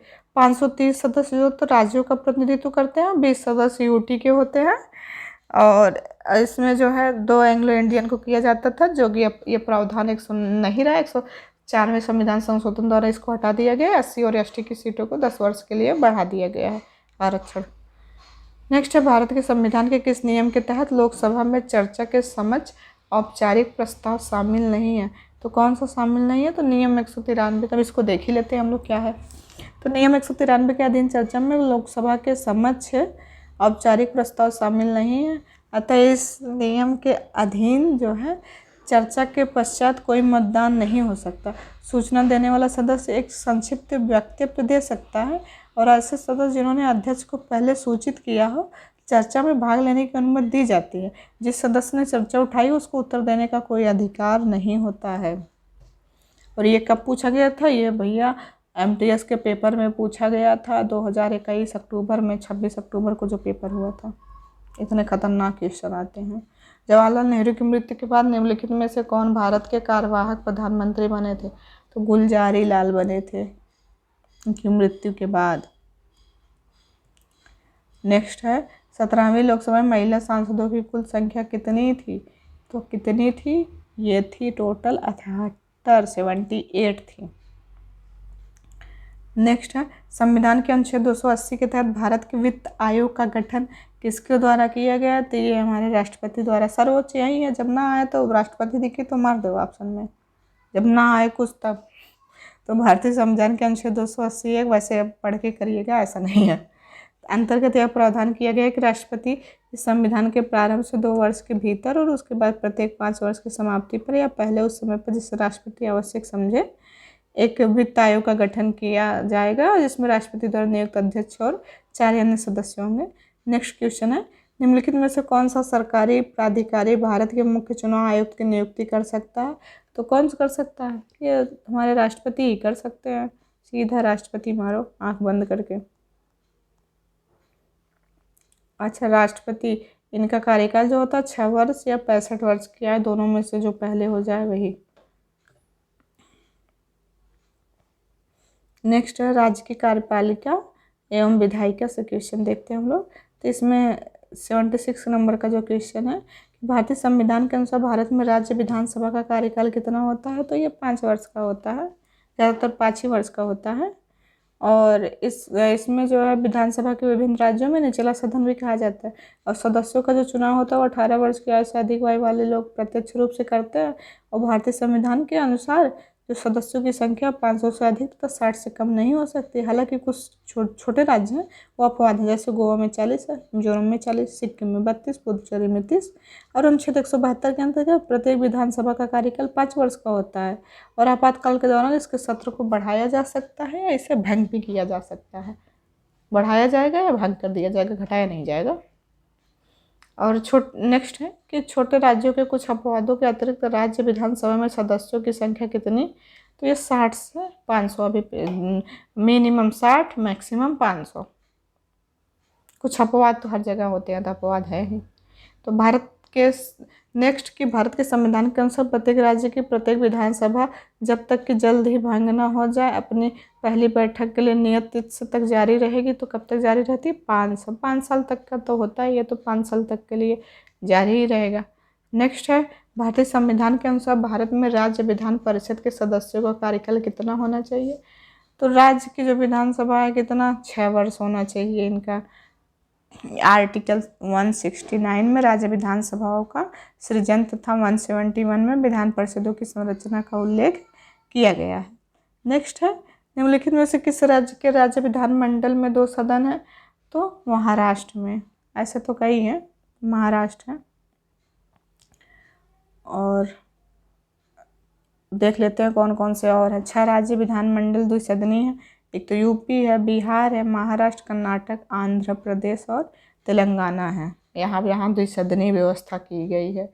यूपी, बिहार, महाराष्ट्र, कर्नाटक, आंध्र प्रदेश और तेलंगाना। और किसी राज्य के राज्यपाल द्वारा नियुक्त किया जाता है, तो किसके द्वारा नियुक्त किया जाता है राज्य के राज्यपाल को? तो ये जो है आर्टिकल जो है 153 में राज्यपाल के पद प्रावधान है, और एक व्यक्ति एक से अधिक बार राज्यपाल बन सकता है। और 155 के तहत राज्यपाल की जो नियुक्ति है वो राष्ट्रपति द्वारा की जाती है। आर्टिकल 155 है। और 156 के अनुसार वह राष्ट्रपति के प्रसाद पर्यंत ही अपना पद धारण करता है। ज़्यादातर तो राष्ट्रपति के प्रसाद पर्यंत ही तो अपना पद धारण करते हैं। नेक्स्ट क्वेश्चन है, भारतीय संविधान के अनुसार राज्य की जो कार्यपालिका शक्ति है किसमें निहित होती है?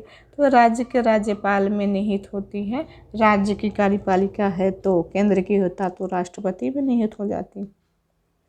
नेक्स्ट है, राज्य में विधान परिषद को समाप्त करने या बनाने उसका गठन की शक्ति किसके पास है?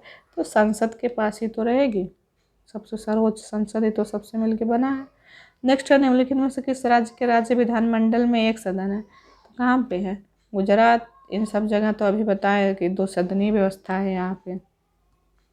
नेक्स्ट है, भारतीय संविधान के अनुसार ऐसे अधिकतम कितने राज्य हैं जहाँ केवल एक ही व्यक्ति को राज्यपाल नियुक्त किया जा सकता है? तो अधिकतम ऐसे कितने राज्य हैं? तो आर्टिकल 153 के अनुसार प्रत्येक राज्य का तो एक राज्यपाल होगा, साथ ही एक व्यक्ति को 2 या 2 से अधिक राज्यों के राज्यपाल के लिए रूप में नियुक्त किया जा सकता है। और 55 के अनुसार 155 वो राज्यपाल की नियुक्ति राष्ट्रपति द्वारा की जाएगी। तो एक या एक से अधिक राज्य होंगे इसमें। ऑप्शन ए सही है। इसका ऑप्शन देख लेते हैं। ऑप्शन ए, एक कोई सीमा ही नहीं दी गई है इसमें, ऑप्शन ए में। नेक्स्ट क्वेश्चन है, निम्नलिखित में से किस राज्य में लेजिस्लेटिव असेंबली विधानसभा क्षेत्रों की संख्या सर्वाधिक है? तो यूपी में 80 है, अभी बताए थे आपको। 80 लोकसभा की सीट है यूपी में। इसका डिस्क्रिप्शन देखते हैं। जो विधानसभा द्विसदनीय विधानमंडल का निचला सदन है, इसमें 403 निर्वाचित सदस्य तथा राज्यपाल द्वारा मनोनीत एक एंग्लो भारतीय एंग्लो इंडियन सम्मिलित किए कुल सदस्य कितने? 404। कुल सदस्य 404। और अन्य प्रदेश जैसे उत्तर प्रदेश में तो 403 है, एंग्लो इंडियन को लेकर 404 हो गए। पश्चिम बंगाल में 294, महाराष्ट्र में 288, मध्य प्रदेश में 230, राजस्थान में 200, तमिलनाडु में 234। नेक्स्ट है, निम्नलिखित में से किस राज्य में विधान परिषद है? तो कहाँ पे विधान परिषद है? उत्तर प्रदेश में है, बाकी और कहीं नहीं। अभी तो बताएं पिछले, यूपी, बिहार, तेलंगाना, आंध्र प्रदेश, महाराष्ट्र, कर्नाटक। नेक्स्ट है, निम्नलिखित में से किस केंद्र शासित प्रदेश का राज्य की परिषद में प्रतिनिधित्व है? तो पुदुचेरी का है। इसको देखते हैं हम लोग, इसका डिस्क्रिप्शन देखते हैं। तो अनुच्छेद 80 जो राज्यसभा की संरचना का विवरण देता है, वो राज्यसभा या राज्यों की परिषद जो कि हमारी संसद का उच्च सदन है, संविधान की 4थी अनुसूची राज्यों और केंद्र शासित प्रदेशों के राज्यसभा में सीटों के आवंटन से संबंधित है। और जो 7वां संविधान संशोधन हुआ था उसमें केंद्र शासित प्रदेशों को जोड़ा गया, और केंद्र शासित प्रदेशों में से केवल 2, दिल्ली और पुदुचेरी की राज्यसभा में प्रतिनिधित्व है, बाकी और यूटी की नहीं। तो किस राज्य के राज्यपाल के रूप में नियुक्ति के लिए भारत के संविधान द्वारा निर्धारित न्यूनतम आयु कितनी होनी चाहिए? तो कितनी होनी चाहिए? 35 वर्ष। राज्यपाल के लिए 35 वर्ष, राष्ट्रपति के लिए 35 वर्ष, 21 वर्ष एक ग्राम प्रधान के लिए, जो प्रधानी भैया लड़ते हैं गांव में, उनके लिए 21 साल, और 25 साल लोकसभा के लिए, और 30 साल राज्यसभा के लिए। नेक्स्ट है, निम्नलिखित में से कौन राज्य की विधान परिषद में कुछ सदस्यों को नामित करने की शक्ति रखता है? तो कौन रखता है? तो राज्य है तो संबंधित राज्य के राज्यपाल, राज्य में तो राज्यपाल ही सर्वोच्च होता है, तो वही रख सकते हैं। और इसमें भी मुख्यमंत्री की सलाह पर। इसका डिस्क्रिप्शन देख लेते हैं हम लोग। तो राज्य के समस्त कार्यपालिका कार्य राज्यपाल के नाम से किए जाते हैं। मुख्यमंत्री तथा मुख्यमंत्री की सलाह पर मंत्रियों की नियुक्ति की जाती है, जैसे केंद्र में होता है प्रधानमंत्री की नियुक्ति होगी, फिर उनके सलाह पर अन्य मंत्रियों की, ऐसे राज्य में होता है। और इसमें मुख्य सचिव महाधिवक्ता राज्य लोक सेवा आयोग के अध्यक्ष सदस्यों की नियुक्ति करता है। राज्य के उच्च अधिकारियों की नियुक्ति राज्यपाल ही सब करते हैं। नेक्स्ट है, निम्नलिखित कथनों में से कौन सा सही है? तो कौन सा कथन सही है? तो डायरेक्ट हम लोग देखते हैं जो सही है, राज्यपाल की नियुक्ति राष्ट्रपति द्वारा की जाती है, यही सही है। राज्यपाल अपना इस्तीफा प्रधानमंत्री को देता है, ये भी गलत है। मुख्यमंत्री प्रसाद राज्यपाल पद धारण नहीं करता क्योंकि वो सर्वोच्च पद है राज्य का। और उम्र कितनी होनी चाहिए? 35 साल होनी चाहिए, 30 साल नहीं होनी चाहिए। नेक्स्ट है, अब ये भारतीय न्यायपालिका आ गया है टॉपिक, जिसका क्वेश्चन देखते हैं कि भारत में सर्वोच्च न्यायालय का प्रत्येक न्यायाधीश डैश वर्ष की आयु प्राप्त करने तक पद पर रहेगा। तो 65 वर्ष। कितना है? 65 वर्ष की आयु तक। अब नेक्स्ट देखते हैं हम लोग, यदि भारत के नागरिक के मौलिक अधिकार का उल्लंघन होता है तो वह उसके पास या तो सीधे सर्वोच्च न्यायालय या उच्च न्यायालय जाने का विकल्प होता है। भाई अगर आपका कोई जो है मौलिक अधिकार का उल्लंघन करता है तो आप डायरेक्ट जाकर सुप्रीम कोर्ट का भी दरवाज़ा खटखटा सकते हैं, और नहीं तो हाई कोर्ट चले जाइए। भारत के संविधान ने सर्वोच्च न्यायालय को कुछ याचिकाएं रिट्स जारी करने की शक्ति दी है। और संविधान में इन याचिकाओं को कितने प्रकार वर्णित किया गया है? तो 5 प्रकार की। लेकिन रिट के मामले में हाई कोर्ट ज़्यादा पावरफुल है। हाई कोर्ट के पास 6 रिट होती है, सुप्रीम कोर्ट के पास 5 रिटें होती हैं। इसका डिस्क्रिप्शन देख ही लेते हैं हम लोग। तो सर्वोच्च न्यायालय आर्टिकल 32 के तहत, उच्च न्यायालय और आर्टिकल 226 के तहत रिट जारी कर सकता है। High court 226, supreme court 32। और आर्टिकल 32 दोनों रिटों की चर्चा की गई, जिसमें संवैधानिक उपचारों के अधिकार की महत्ता प्रतिपादित होती है। इसमें 5 प्रकार की रिट है। कौन कौन सी? बंदी प्रत्यक्षीकरण, परमादेश, प्रतिषेध, उत्प्रेषण, अधिकार परीक्षा है। नेक्स्ट है, यदि न्यायपालिका का यह मानना है कि संसद द्वारा पारित विशेष कानून संविधान के मूल ढांचे का उल्लंघन करते हैं तो उसके पास ऐसे कानूनों को रद्द करने की शक्ति है। इसे कहा जाता है, क्या कहा जाता है? न्यायिक समीक्षा कहा जाता है। 2022 में ये क्वेश्चन पूछा गया था। भारत में न्यायालयों के कितने विभिन्न स्तर होते हैं? 2 होते हैं, 3 होते हैं, 4 होते हैं, 5 होते हैं। तो कितने होते हैं? 3 चरण होते हैं इसके, 3 स्तर होते हैं। तो भारतीय संविधान स्वतंत्र न्यायपालिका का प्रावधान के 3 चरण है। सर्वोच्च न्यायालय 124 से 147, उच्च न्यायालय 224 से 232, और अधीनस्थ न्यायालय जो होते हैं वो 233 से लेकर 237 आर्टिकल तक है। भारत में सर्वोच्च न्यायालय की स्थापना किस अधिनियम के तहत की गई? तो कौन सा अधिनियम था वो? तो वो था 1773 का विनियमन अधिनियम जो था, इसके तहत सर्वोच्च न्यायालय की स्थापना की गई थी। और एलिजा इम्पे जो थे वो पहले जो है वो बने थे, सर्वोच्च न्यायालय के न्यायाधीश बने थे, सर एलिजा इम्पे। नेक्स्ट है, 1862 में उच्च न्यायालय की स्थापना पहले कहाँ की गई थी? तो मद्रास में की गई थी। महत्वपूर्ण भाग और अनुच्छेद और अनुसूचियाँ देखते हैं हम लोग। तो इसमें 99 नंबर का क्वेश्चन है कि भारत के संविधान का अनुच्छेद 280 जो है वो किस संवैधानिक निकाय के बारे में बात करता है? तो 280 जो है आर्टिकल वो वित्त आयोग से संबंधित है। आर्टिकल 76 जो है भारत का महान्यायवादी, और आर्टिकल 279 माल एवं सेवा का जीएसटी से संबंधित है, और 280 वित्त आयोग, 324 निर्वाचन आयोग से संबंधित है। अब भारतीय संविधान का अनुच्छेद 51 किसके बारे में बताता है? तो अंतर्राष्ट्रीय शांति और सुरक्षा को बढ़ावा देना, फंडामेंटल ड्यूटीज के अंतर्गत है ये। भाग 4 में ये दिया गया है। नेक्स्ट है, भारत के संविधान के किस अध्याय में संसद के अनुच्छेद की चर्चा की गई है? तो कौन सा अध्याय है? अध्याय 2 है। नेक्स्ट है, भारत के संविधान के अनुच्छेद 112 के अनुसार वार्षिक केंद्रीय बजट को कहा जाता है। तो क्या कहा जाता है? वार्षिक वित्तीय विवरण भी कहा जाता है इसको। आप लोग को डिस्क्रिप्शन देखना हो तो इसकी पीडीएफ आपको टेलीग्राम पे मिल जाएगी, आप वहाँ से ज्वाइन करके पीडीएफ प्राप्त कर सकते हैं। नेक्स्ट है, भारतीय संविधान के निम्नलिखित में से किस अनुच्छेद में धन विधेयक की परिभाषा दी गई है? तो कौन सा अनुच्छेद है ये है आर्टिकल 110।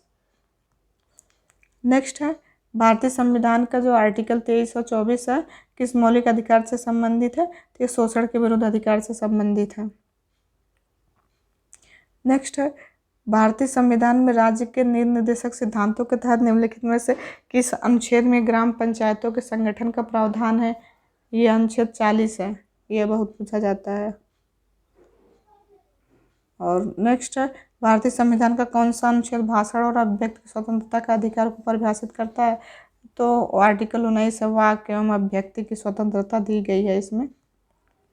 नेक्स्ट है, भारतीय संविधान में स्वतंत्रता का अधिकार किसके अंतर्गत निहित है? तो 19 से लेकर 22 तक के आर्टिकल के अंतर्गत निहित है। नेक्स्ट है, भारतीय संविधान का इनमें से कौन सा अनुच्छेद शोषण के विरुद्ध अधिकार है? तो कौन सा है? तो ये आर्टिकल 23 दिया गया है, शोषण के विरुद्ध अधिकार। नेक्स्ट है, भारतीय संविधान के किस अनुच्छेद में उल्लेखित है कि राष्ट्र भारत के पूरे क्षेत्र में नागरिकों के लिए एक समान नागरिक संहिता को सुरक्षित करने का प्रयास करेगा? तो कौन सा आर्टिकल 44 है ये?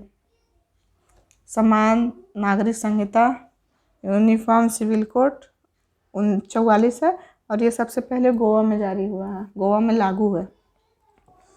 नेक्स्ट है कि राज्य के निर्देशक सिद्धांतों के तहत भारत के संविधान का कौन सा अनुच्छेद ग्राम पंचायतों के संगठन के बारे में बात करता है?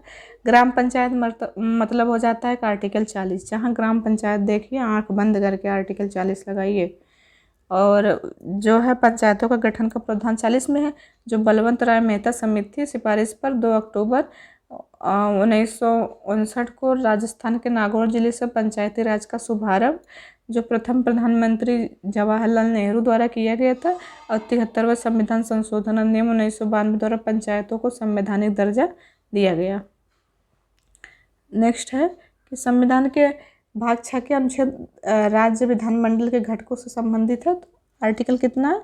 168 से लेकर 212 तक संबंधित है राज्य विधानमंडल से। नेक्स्ट है, भारतीय संविधान का कौन सा भाग राज्य के निर्देशक तत्वों से संबंधित है? अब भाग पूछ लिया, भाग ये 4 है, भाग और आर्टिकल थोड़ा याद रखिएगा। और भारतीय संविधान के किस अनुच्छेद में कहा गया है कि किसी भी व्यक्ति को एक ही अपराध के लिए एक बार से ज़्यादा सज़ा नहीं दी जाएगी? तो आर्टिकल 20 है, कोई भी व्यक्ति अगर एक अपराध किया है तो एक ही बार उसको सज़ा मिलेगी, ये नहीं 2 बार 3 बार मिल जाए। नेक्स्ट है, भारतीय संविधान की किस अनुसूची में संघ सूची से संबंधित प्रावधान दिया गया है? तो 7वीं अनुसूची है, इसी में जो है संघ सूची से संबंधित प्रावधान है। चौथी अनुसूची में क्या है? तो विभिन्न राज्य और संघीय क्षेत्रों की राज्यसभा में प्रतिनिधित्व का विवरण है। और जो इसकी 7वीं अनुसूची है, ऑप्शन में जो है वही अनुसूचियाँ दी गई हैं। तो 7वीं अनुसूची में 3 विधायी सूचियों से संबंधित संघ राज्य और समवर्ती जो विषय है वो है। और 9वीं अनुसूची में भूमि सुधार से संबंधित दिया गया है। 10वीं में दल बदल संबंधित दल बदल, 10वीं अनुसूची बस इतना, दल बदले जो 10वीं अनुसूची में 10 बहाने दल बदल। नेक्स्ट है, भारतीय संविधान का निम्नलिखित में से कौन सा अनुच्छेद कुछ मामलों में दोनों सदनों की संयुक्त बैठक का उल्लेख करता है? तो संयुक्त बैठक मतलब अनुच्छेद 108, सीधे सीधे याद कर लीजिए, संयुक्त बैठक 108। नेक्स्ट है, भारतीय संविधान का कौन सा अनुच्छेद कानूनों के समान संरक्षण को कानून के समक्ष समानता प्रदान करता है? कानून के समक्ष समानता 14, कानून के समक्ष आर्टिकल 14, बस ऐसे याद कर लीजिए आप लोग। नेक्स्ट है, भारतीय संविधान का निम्नलिखित में से कौन सा अनुच्छेद निर्देशक सिद्धांतों के अनुप्रयोग के बारे में बताता है? तो कौन सा है? वो 37 है। ये अवगत कराता है कि इसमें सामाजिक आर्थिक न्याय सुनिश्चित करता है, भारत को एक कल्याणकारी राज्य बनाता है। ये सब DPSP में दिया गया है। तो यही सब है। नेक्स्ट है कि भारतीय संविधान का निम्नलिखित में से कौन सा अनुच्छेद जीवन और व्यक्तिगत स्वतंत्रता की सुरक्षा प्रदान करता है? तो 21 है, निजता का अधिकार इसमें दिया गया है। अगर आपको कोई सोने नहीं दे रहा है तो भी आपका ये आर्टिकल 21 में ही आएगा, उल्लंघन किया जा रहा है आपके अधिकारों का। नेक्स्ट है, भारतीय संविधान का कौन सा अनुच्छेद जीवन और व्यक्तिगत स्वतंत्रता की सुरक्षा प्रदान करता है? फिर से वही आया है, ये आर्टिकल 21 है, 2022 में पूछा गया है सारा, ये MTS में पूछा गया है। नेक्स्ट है, भारतीय संविधान का कौन सा अनुच्छेद धार्मिक मामलों के प्रबंधन की स्वतंत्रता प्रदान करता है? तो आर्टिकल 26 है। अच्छा, मौलिक अधिकार 12 से लेकर जो 35 तक दिए गए हैं बड़े इंपॉर्टेंट हैं, एक बार आप लोग जरूर देख लीजिएगा, बार बार वही चीज़ें आ रही हैं। नेक्स्ट है, भारत के संविधान का कौन सा भाग नागरिकों के कर्तव्यों से संबंधित है? तो 4A है, मौलिक कर्तव्य फंडामेंटल ड्यूटीज, आर्टिकल 51A। 42वें संविधान संशोधन द्वारा 10 जोड़े गए थे, और जो 46वां संविधान संशोधन है उसके द्वारा 11वां मौलिक कर्तव्य जोड़ा गया था। नेक्स्ट है, भारतीय संविधान का अनुच्छेद 32 किससे संबंधित है? तो संवैधानिक उपचारों का अधिकार से संबंधित है, संविधान की आत्मा बी आर अम्बेडकर जी ने कहा था। नेक्स्ट है, भारतीय संविधान के निम्नलिखित में से किस अनुच्छेद में यह वर्णित है कि संसद के पास संघ सूची में शामिल किसी भी मामले के संबंध में कानून बनाने का विशेष शक्तियाँ दी गई हैं। तो आर्टिकल 246 है, यह संघ सूची से संबंधित कानून बना सकते हैं। नेक्स्ट है, भारतीय संविधान का अनुच्छेद धार्मिक मामलों के प्रबंधन की स्वतंत्रता से संबंधित है। तो आर्टिकल 26 है, ये बार बार आ रहा है चीज़ें, वही अनुच्छेद 26 धार्मिक कार्यों के प्रबंधन की स्वतंत्रता देता है। नेक्स्ट है, भारतीय संविधान का कौन सा भाग नागरिकता से संबंधित है? तो भाग 2 है, अभी भाग आया है ये, तो देख लेते हैं हम लोग। तो 1 से लेकर 4 तक संघ एवं उसका राज्य क्षेत्र है। 5 से 11 नागरिकता दिया गया है। मौलिक अधिकार 12 से 35 दिया गया है। DPSP 36 से लेकर 51 तक। मूल कर्तव्य 51A में दिया गया है। संघ ये 52 से लेकर 151, 52 से 151 सीधा 99 आर्टिकल्स हैं, 52 से लेकर 151 तक। और राज्य 152 से लेकर 237 तक है। नेक्स्ट है, भारतीय संविधान के अनुच्छेद 360 में क्या प्रावधान किया गया है? तो अनुच्छेद 360 में जो प्रावधान किया गया है वो वित्तीय आपातकाल का प्रावधान किया गया है इसमें। और 51 का में मूल कर्तव्य, 21 में जीवन का अधिकार, प्राण एवं दैहिक स्वतंत्रता का अधिकार, 300 का में संपत्ति का अधिकार दिया गया है। नेक्स्ट है, भारतीय संविधान के निम्नलिखित में से किस अनुच्छेद ने 25 जनवरी 1965 के बाद भी आधिकारिक प्रयोजनार्थ अंग्रेजी के निरंतर उपयोग के लिए संसद को कानून बनाने का अधिकार दिया है? तो आर्टिकल 343 3 है ये, बस ऐसे इसको याद कर लीजिएगा। 343 ये देवनागरी लिपि जो है हिंदी को अंग्रेजी के साथ साथ सरकार की आधिकारिक भाषा के रूप में मान्यता दी गई है। और इसमें जो है 343 3 के अनुसार 25 जनवरी 1965 के बाद के आधिकारिक उद्देश्यों के लिए अंग्रेजी के निरंतर उपयोग के लिए संसद कानून द्वारा बनाया जा सकता है। 343 में हिंदी भाषा दिया गया है, आप लोग सीधा यही देवनागरी लिपि हिंदी दिया गया है, इसको याद कर लीजिएगा। और हिंदी भाषा का विकास जो है वो 351 आर्टिकल में दिया गया है। और भारतीय संविधान के भाग देश में देश के भीतर व्यापार और वाणिज्य की स्वतंत्रता का प्रावधान है। तो जो है वो भाग 13 है, वाणिज्यिक स्वतंत्रता का प्रावधान। 301 से लेकर 301 से 307 तक है ये। और ये व्यापार, वाणिज्य और समागम से स्वतंत्रता संबंधित है। 1 मिनट।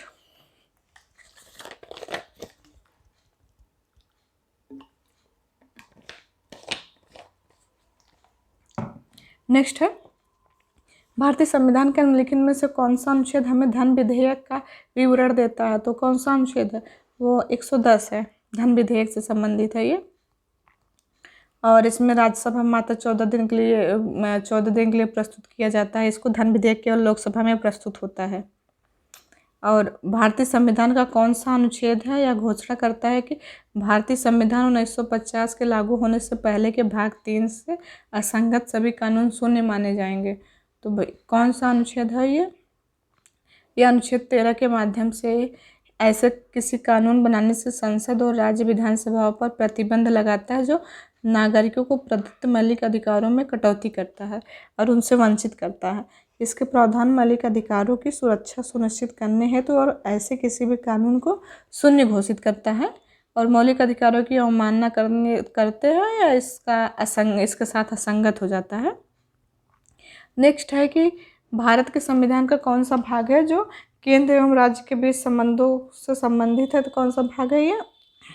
भाग 11 है ये, अनुच्छेद 245 से 255 तक है ये। नेक्स्ट है, भारतीय संविधान का अनुच्छेद 21 किससे संबंधित है? तो ये जीवन का अधिकार, निजता का अधिकार इससे संबंधित है। आर्टिकल 21 बहुत ही इंपॉर्टेंट है। और भारत के संविधान की कौन सी अनुसूची राज्य की विधान परिषदों में सीटों के आवंटन से संबंधित है? तो चौथी अनुसूची है ये। नेक्स्ट है, भारतीय संविधान का अनुच्छेद 61 किससे संबंधित है? तो ये राष्ट्रपति के महाभियोग इम्पीचमेंट से संबंधित है ये। नेक्स्ट है, भारत के संविधान का कौन सा भाग वित्त, संपत्ति, अनुबंध और मुकदमे से संबंधित है? तो भाग 12 है ये, 264 से लेकर 300 का तक है। और भारत के संविधान का कौन सा अनुच्छेद समान नागरिक संहिता को परिभाषित करता है? तो ये 44 है, जो कि गोवा में लागू है, यूनिफॉर्म सिविल कोड। नेक्स्ट है, भारतीय संविधान का कौन सा अनुच्छेद राज्यों में राज्यपालों का प्रावधान करता है? तो राज्यपाल से संबंधित 153 है। और नियंत्रक एवं महालेखा परीक्षक आर्टिकल 148 में है। और उच्चतम न्यायालय 124 आर्टिकल में दिया गया है। नेक्स्ट है, भारतीय संविधान का कौन सा अनुच्छेद लोगों के कल्याण को बढ़ावा देने के लिए राज्य को एक सामाजिक व्यवस्था बनाने का निर्देश देता है? तो आर्टिकल 38 में है, डीपीएसपी में दिया गया है, लोक कल्याणकारी राज्य बनाने के लिए। अच्छा, ये सब अनुच्छेद भी देख लीजिए, ये पूछा जाता है। आर्टिकल 42 है, काम की न्यायसंगत और मानवोचित दशाओं का तथा प्रसूति सहायता आर्टिकल 42। और आर्टिकल 44 तो समान सिविल संहिता है ये। और आर्टिकल 45 6 वर्ष से कम आयु के बालकों के लिए प्रारंभिक बाल्यावस्था देख रेख और शिक्षा उपबंध है। और 6 से 14 वर्ष तक के लिए आर्टिकल 21A था। और इसमें जो है 6 वर्ष से कम आयु के बालकों के लिए आर्टिकल 45 है, डीपीएसपी में दिया गया है, वो मौलिक अधिकार में दिया गया था। भारतीय संविधान के किस अनुच्छेद में यह कहा गया है कि भारत का एक राष्ट्रपति होगा? भारत का एक राष्ट्रपति होगा, आर्टिकल 52 में कहा गया है। और यह जो है राष्ट्रपति से संबंधित और भी अनुच्छेद है, देखते हैं। राष्ट्रपति का निर्वाचन 54 में है।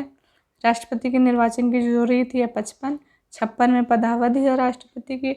और निर्वाचन होने की जो योग्यता है वो 58 में है।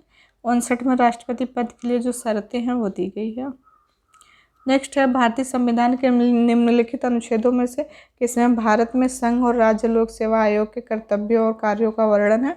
तो किसमें दिया गया है? यह आर्टिकल 320 में दिया गया है। नेक्स्ट है, भारतीय संविधान का निम्नलिखित में से कौन सा अनुच्छेद नागरिकों के लिए आजीविका के पर्याप्त साधनों का अधिकार सुनिश्चित करने के लिए निर्देश देता है? तो ये आर्टिकल 39 है, ये देता है। नेक्स्ट है, भारत के संविधान के निम्नलिखित अनुच्छेदों में से कौन सा यह प्रावधान करता है कि देवनागरी लिपि में लिखी जाने वाली हिंदी संघ की आधिकारिक भाषा होगी? तो 343(1) है, भाग 17 है, 343(1) है ये। और नेक्स्ट है, भारतीय संविधान का निम्नलिखित में से कौन सा अनुच्छेद नागरिकों के लिए समान नागरिक संहिता से संबंधित है? तो आर्टिकल 44 है, ये बार बार आ रहा है। नेक्स्ट है, भारतीय संविधान का निम्नलिखित में से कौन सा अनुच्छेद राष्ट्रपति के महाभियोग की प्रक्रिया पर संबंधित है? तो महाभियोग मतलब आर्टिकल 61 हो गया। नेक्स्ट, पुलिस और लोक व्यवस्था भारत के संविधान की डैश अनुसूची के तहत राज्य के विषय हैं? तो किस अनुसूची? 7वीं है ये, 7वीं। इसका डिस्क्रिप्शन देखते हैं कि भारत के संविधान की 7वीं अनुसूची के तहत पुलिस और लोक व्यवस्था राज्य के विषय और अपराध रोकने, पता लगाने, जांच पड़ताल करने, इन सब के लिए है। 7वीं अनुसूची राज्य और संघ के मध्य के अधिकारों को उल्लेखित करता है। इसमें 3 सूचियां हैं, संघ सूची, राज्य सूची और समवर्ती सूची दी गई है। नेक्स्ट है, भारत के संविधान के किस अनुच्छेद में उल्लेखित है कि देवनागरी लिपि में लिखित हिंदी संघ की राजभाषा होगी? तो ये संघ की राजभाषा 343(1) में है, भाग 17 है ये। नेक्स्ट है, भारत के संविधान का कौन सा अनुच्छेद राष्ट्रपति द्वारा क्षमा या आदि प्रदान किए जाने और कुछ मामले में सजा को निलंबित, माफ या कम किए जाने की शक्ति को परिभाषित करता है? तो यह है आर्टिकल 72। और राज्यपाल के लिए आर्टिकल 161 है, क्षमादान की शक्ति। राष्ट्रपति के लिए 72 है, क्षमादान की शक्ति। नेक्स्ट है, भारतीय संविधान का कौन सा अनुच्छेद आपात की उद्घोषणा से संबंधित है? तो यह 352 है। नेक्स्ट है, भारत के संविधान का निम्नलिखित में से कौन सा अनुच्छेद भारत के नियंत्रक एवं महालेखा परीक्षक के कर्तव्यों और शक्तियों से संबंधित है? तो कौन सा अनुच्छेद है? वो है 149, आर्टिकल 149 नियंत्रक एवं महालेखा परीक्षक से संबंधित है। और कैग 148 है। नेक्स्ट है, निम्नलिखित में से कौन सा पद भारत के संविधान के अनुच्छेद 76 के तहत एक संवैधानिक पद है? संवैधानिक पद कौन सा है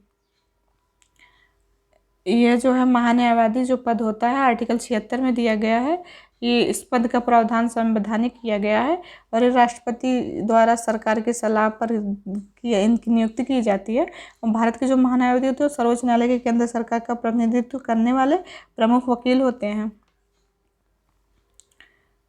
नेक्स्ट है संवैधानिक एवं गैर संवैधानिक निकाय से संबंधित जो भी प्रश्न है टॉपिक, तो देखते हैं कि संविधान जो अनुसूचित जनजाति आदेश संशोधन विधेयक 2022 7 फरवरी 2022 को लोकसभा में पेश किया था, तो किसने किया था, तो अर्जुन मुंडा ने किया था।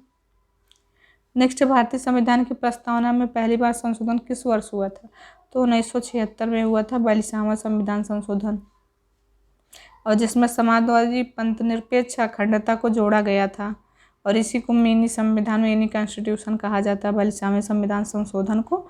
और किस संवैधानिक संशोधन अधिनियम ने भारतीय संविधान में मौलिक कर्तव्यों को शामिल किया, तो 42वां संविधान संशोधन है। सॉरी,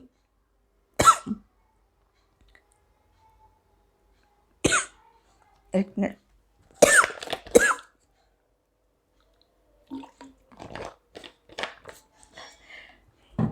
नेक्स्ट है सॉरी नेक्स्ट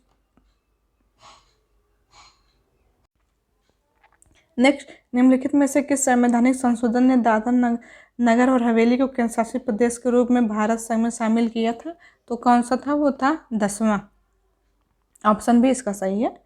इसको देखते हैं हम लोग। इस संविधान के भाग 20 का जो अनुच्छेद 368 संसद को संविधान तथा इसकी प्रक्रियाओं को संशोधित करने की शक्तियाँ प्रदान करता है, और 368 में जो वर्णित प्रक्रिया के अनुसार संसद संविधान में नए उपबंध जोड़कर या किसी उपबंध को हटाकर या बदलकर संविधान में संशोधन कर सकता है, और ये दक्षिण अफ्रीका से लिया गया है ऐसा प्रावधान। नेक्स्ट है 42वें संशोधन के द्वारा निम्नलिखित में से किसे भारतीय संविधान में अंतः स्थापित किया गया था, तो किसे किया गया था, तो इसका तो ऑप्शन कुछ दिया है नहीं, देखते हैं इसमें विवाद होगा कुछ अपवाद होगा। इसका डिस्क्रिप्शन देखते हैं। भारतीय संविधान के 42वें संविधान संशोधन अधिनियम, इसको मिनी कॉन्स्टिट्यूशन की संज्ञा दी गई है क्योंकि इस संशोधन भारतीय संविधान के मूल को बदलने का प्रयास किया गया। इसमें निम्न प्रावधान है।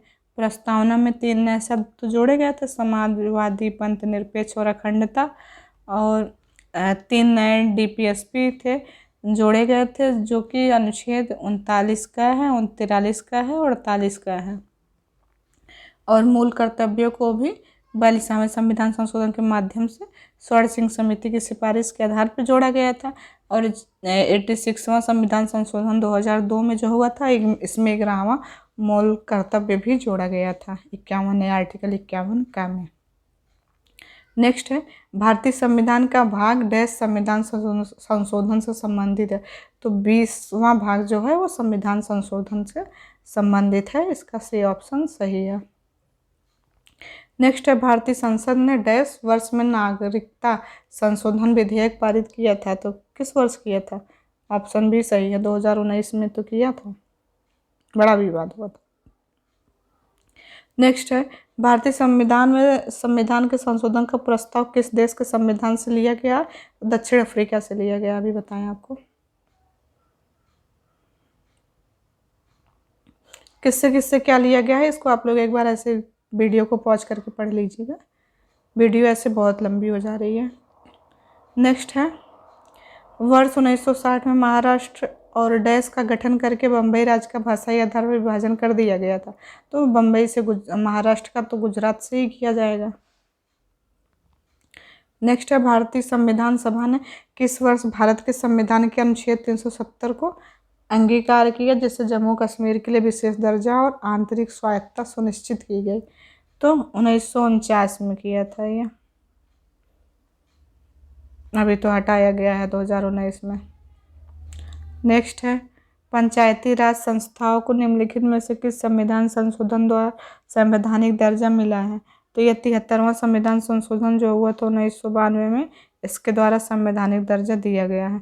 और उस टाइम पे प्रधानमंत्री कौन थे, PV नरसिम्हा राव थे उस टाइम पे प्रधानमंत्री जब ये दिया गया था।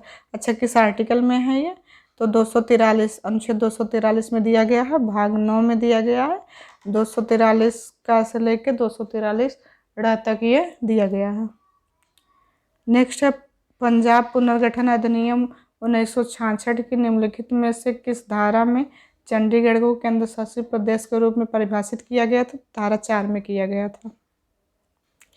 अब प्रमुख आयोग अधिनियम और समितियां देखते हैं, इससे जो भी क्वेश्चंस बने हैं। तो भारत में अफस्पा पहली बार कब लागू हुआ था? तो ये 1958 में पहली बार लागू हुआ था। इसका आप लोग डिस्क्रिप्शन पढ़ लीजिएगा वीडियो को पॉज कर करके। नेक्स्ट है नीति आयोग के अटल इनोवेशन मिशन जो है द्वारा प्रारंभ की गई डिजी बुक का इनमें से क्या नाम है? तो ये है innovation for you. Next, Bharat में बाल विवाह निषेध अधिनियम किस वर्ष पारित किया गया था? तो ये 1929 में पारित किया गया था। इसका ऑप्शन भी सही है। और इसमें लड़कियों के विवाह की न्यूनतम आयु 18 वर्ष की गई थी। शारदा एक्ट था। और लड़कों की 21 वर्ष की गई थी। नेक्स्ट है कोई भी व्यक्ति डैश अधिनियम के तहत राष्ट्रीय ध्वज, भारतीय संविधान और राष्ट्रगान का अनादर नहीं कर सकता है। यह राष्ट्रीय गौरव अपमान निवारण है, इसके तहत नहीं कर सकता है। नेक्स्ट है निम्नलिखित में से कौन सा अधिनियम भारत सरकार द्वारा कुछ सार्वजनिक पदाधिकारियों के खिलाफ भ्रष्टाचार के आरोप की जांच के लिए पारित किया गया? तो यह है लोकपाल और लोकायुक्त अधिनियम। लोकपाल बिल, इस पर भी बड़ा विवाद चला था, बहस छिड़ी थी। नेक्स्ट है भारतीय संविधान के अनुच्छेद संघ लोक सेवा आयोग का सदस्य 6 वर्ष की अवधि के लिए डैश वर्ष की आयु पूरी करने तक अपने पद पर रह सकता है। तो 6 वर्ष की अवधि हो या 65 वर्ष की आयु हो, जो भी पहले हो जाए उतने तक ही वो अपने पद पर बन रह सकता है। भारतीय संविधान में निम्नलिखित में से किस आयोग का उल्लेख किया गया है?